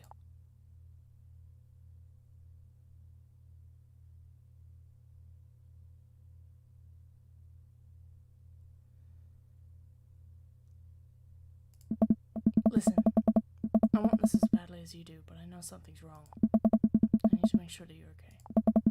Robert stares at the ground. You don't know me that well, Dick. I'm not a good person. Okay, Edward Cullen, Jesus. Why does he moan like that? Spent my whole life only taking and taking and taking, and now here I am, an old broken man sitting on top of a pile of everything I've ever taken, alone. But I want to know you. You don't have to keep hiding behind fake stories and acting like you don't have feelings. Shut up, Ben. He sighs heavily. It's Val. She's visiting tomorrow. Are you... I'm sorry, but is this a bit... No. When was the last time you saw her? 3, 4, I think, months? Years. They sit up straight. Jesus, Robert, what happened between you two? I don't want to talk about it. Roman and I sit in silence. Neither one of us wanting to look at each other. Both of us unsure what to do next. Fine. Why is he fucking moan like that? Things were already bad between us. I care about her, I always did. Things just got in the way. Before I knew it, she was leaving college, wanting nothing to do with me. Marilyn and I moved out here to settle down. Thought it would help get away from all the distractions, all the money and drinking. But temptation gets to you. I tried to be better, but I just couldn't. And then the accident changed everything. I think every day about how she must have died hating me. I never became the better man she wanted me to be when she always saw in me. She was the last thread of Val I had connecting us together. I didn't know that when I lost my wife, I was going to lose my daughter too. God damn. Robert. God, this is an emotional fucking roller coaster, goddamn. I spent so much time chasing after things I thought were going to make me happy, and I ruined my only real chance at happiness. Now my wife is dead and my daughter hates me.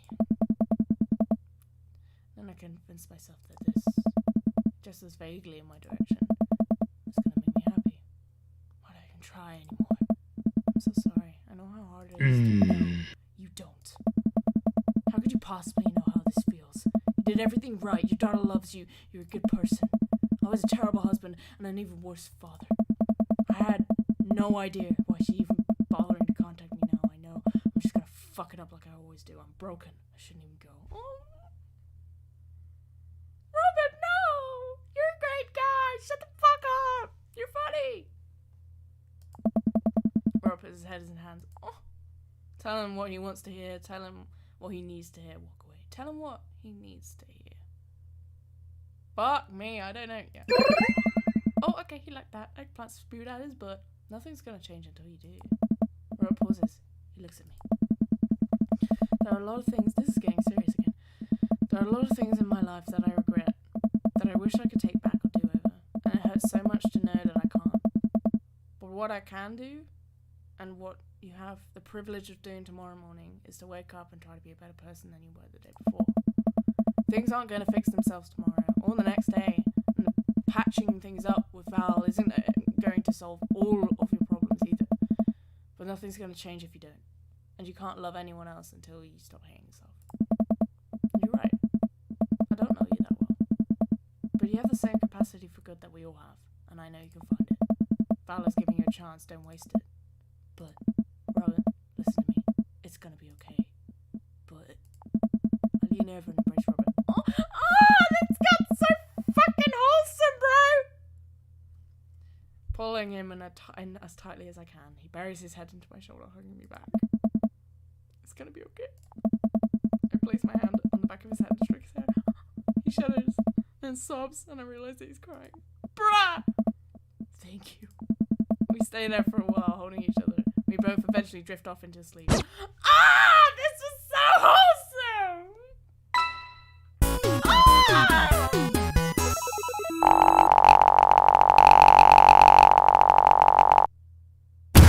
What? Bruh, that was so wholesome! I love Robert so fucking much! Bruh! Oh, I got an achievement! I have a knife, Dad!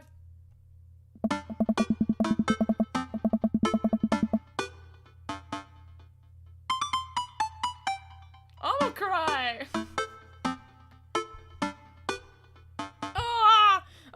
Phew! I think I have everything finally set up. Amanda should be here any minute now. I think that's like car in a driveway. Okay, good luck, Metro. Be cool, Dick. Be cool. Amanda walks through the door with a suspicious look on her face. Hey, Dad. Off to a good start. Something fishy. Rats. What? No! You asked me a question. Sorry, sweetie, it's the feds. Sorry, sweetie, it's the feds. The life of crime is finally catching up to me. I tried to send him in a different direction, but even I'm no match for the power and funding of the US government. Ugh. They're gonna take me alive. They got another thing coming. I'm kidding, you're right. I have a little surprise for you. Ugh. Yeah, I can tell. You're very bad at lying. Amanda, my dear, would you care to join me in the kitchen? Father, it would fill my heart with glee. I lead Amanda over to the kitchen where her present lies uncovered under a table. Nothing special, but I wanted to get you a little something. You graduated high school last week, and I know you told me not to make a big deal about it, but... Aw, Dad, I dramatically whipped the cloth off the table. Amanda's jaw dropped. Yes! No way! I figured you probably won't be able to get a cable in the door, so I thought it might be nice to take a piece of homework. A DVD box set of long haul paranormal life for Ghostbusters. This is 19 seasons! And bonus material, including commentary on actual ghost features in the show. Dad, I love this. Thank you. She gives me a big hug. I'm glad you like it. Hey, you want to hang out with me in the backyard for a bit? Toss the old pig skin. Totally. Follow Amanda to the back door. Oh! They're all here! Ah! What? You told me not to make a big deal, but you seem to have forgotten my entire mission in life is to make a big deal out of your accomplishments. So consider this a graduation party. Surprise! Dad, everyone's here. Well, yeah, everyone wanted to come and support you. Yeah. Yeah, they did. Is that a mac and cheese pie? Sure is, fully customizable down to the type of mac. Oh my god. And there's an ice cream cake. Oh my god, I want this, Dad. The good thing with the crunchies in the middle. Alright. I don't know what to say. Don't say anything. Just go have fun with the pals, alright? I'm so proud of you, Amanda. Amanda smiles and runs to her friends. I should make the rounds. I'm sure everyone's having a good time. First, mac and cheese. Always mac and cheese first. We'll go to Mary, who's having a lively conversation with Amanda. Listen, kid, you're gonna need some real life skills out there. If you're gonna make it out on the streets, I'm going to college. Hey. Same thing. Look, I know you're not old enough to drink. Hmm. And I know you're smart enough not to drink until you're of legal age. But hypothetically, if you were to drink, I'd behoove you drink a glass of whatever you want. Got it. Dad. Hypothetically. Hey. And if you wake up with a headache, all you have to do is take a jar of pickles, drink the pickle juice. You're gonna be fine. What's going on? Girl talk. Mary turns it back to Amanda. Ah. Now let me tell you about how I deal with bad roommate. First thing to know, you get straight A's if you die during a semester. Hey. Ugh. Relax, as a man. Hey. Supposedly. Against my better judgment, I'll leave them be. I don't think I recognize that girl on his night table. Maybe I should go say, it's Robert Stoughton. It's Robert Stoughton. Hi! I don't think we've met. Oh, we've met. Years ago. And I'm here for my revenge. You're Robert's kid, aren't you? Huh? Spot on. I guess that makes you dick, huh? Yeah, since I met you. Well, I wrote about you alone. Perhaps need every free food, so it's kinda hard to pass up. Fuck, his door looks fucking cool. Look, I don't know you, but can I get real with you for a sec? My old man's a real close book, you know. Me and him, we go a long way. Got a long way to go. You don't erase decades of neglect in a week, but you sure can't get tired of staying angry about it. That kind of bitterness, it poisons you. I think. I'm too young for that. Anyway, lately he's been better. A lot better. And between him shaving for once and how much he talks about you, I get the feeling that you have something to do. Huh? So, thanks.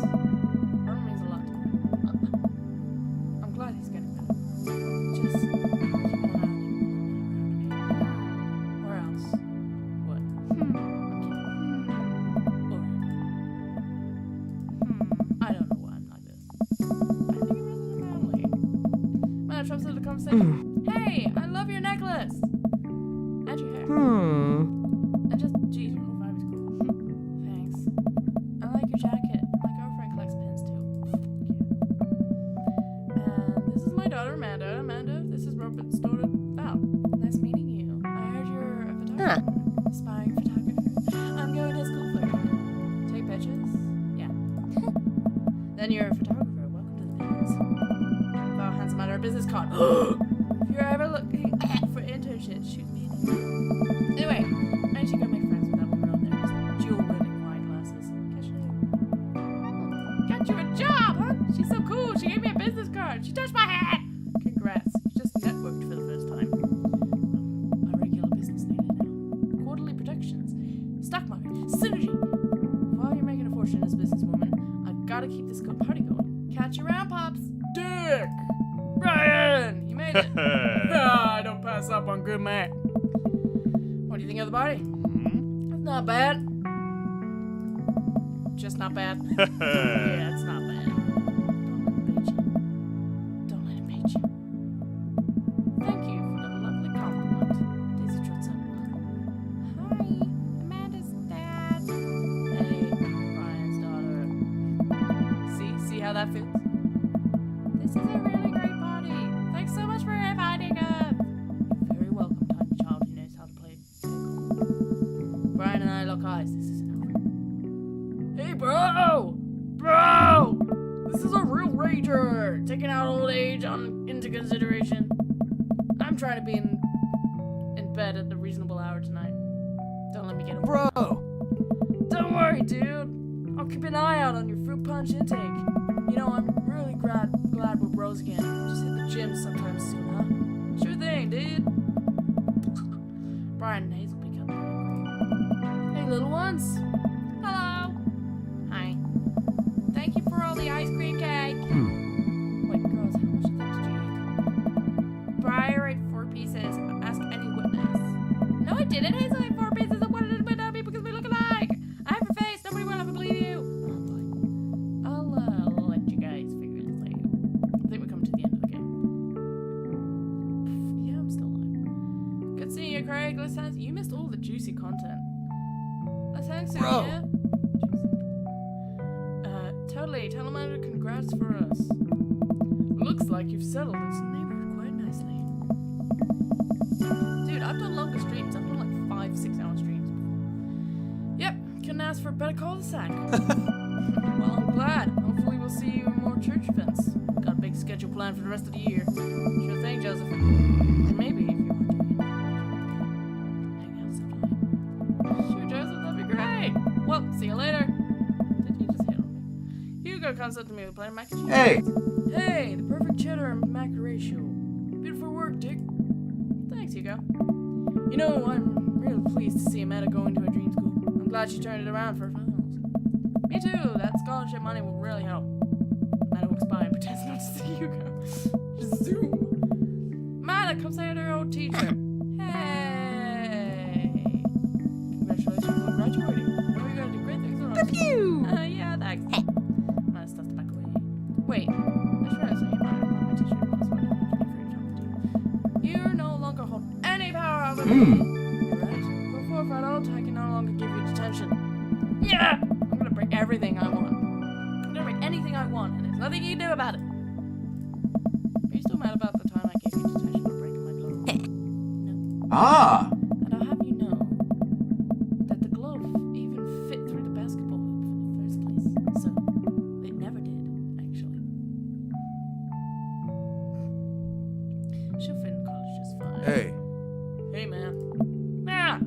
Let me know when Amanda leaves for college. I'll have a fresh batch of right set banana ready for her. Thanks. I know she'll love it. What a splendid party! My deepest thanks for extending an invitation to my son and I. This ice pop case is divine. Yeah, thanks, dude. Good cake. Thanks for coming by. As the party starts to wind down, I take a seat on the back porch there. The sun is setting and everyone seems to be eating their food. Amanda wanders over and sits down next to me. Killer party pops. What can I say? I was inspired. So, I also have something for you. Huh.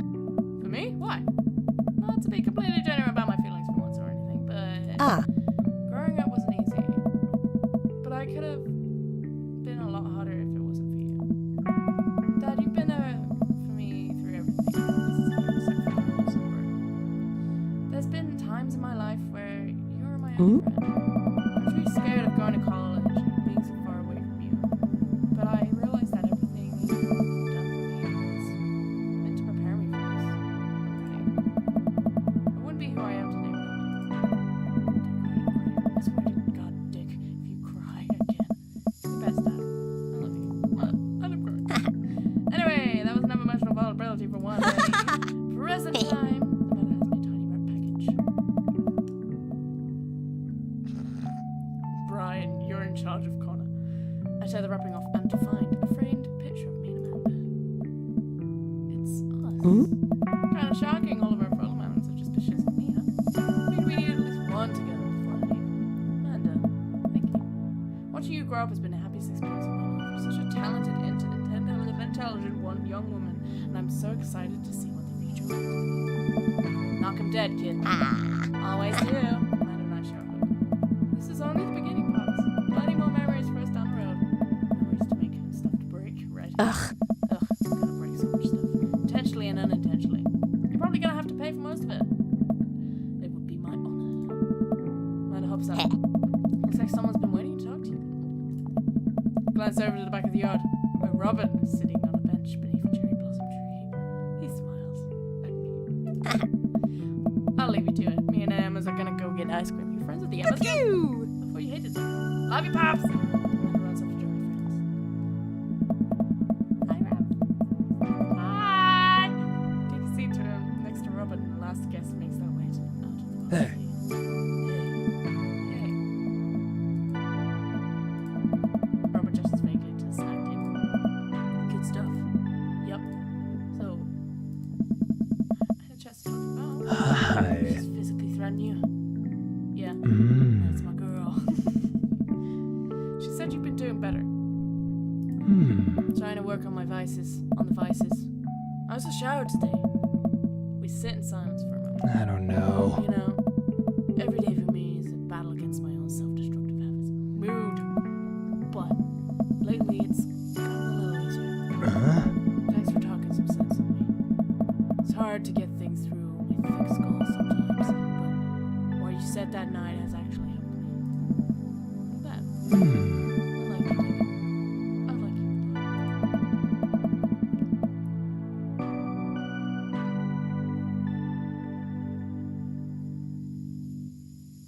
I haven't felt this way about someone in a long time. I lean in, Oh.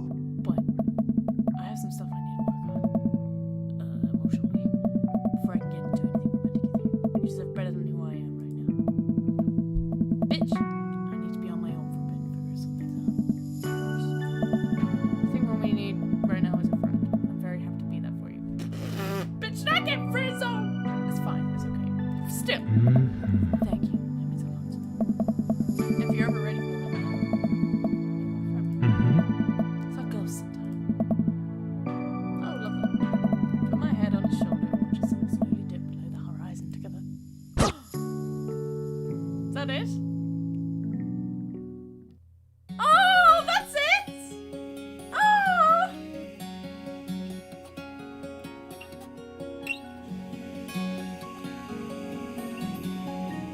This is such a good game!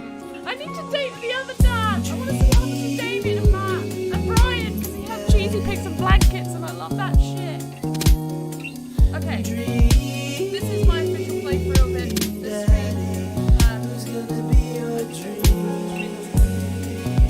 what? What happened? This thing hasn't ended yet. Calm down. It is such a good game. I didn't know this was being written. I don't know. Why is it crashing?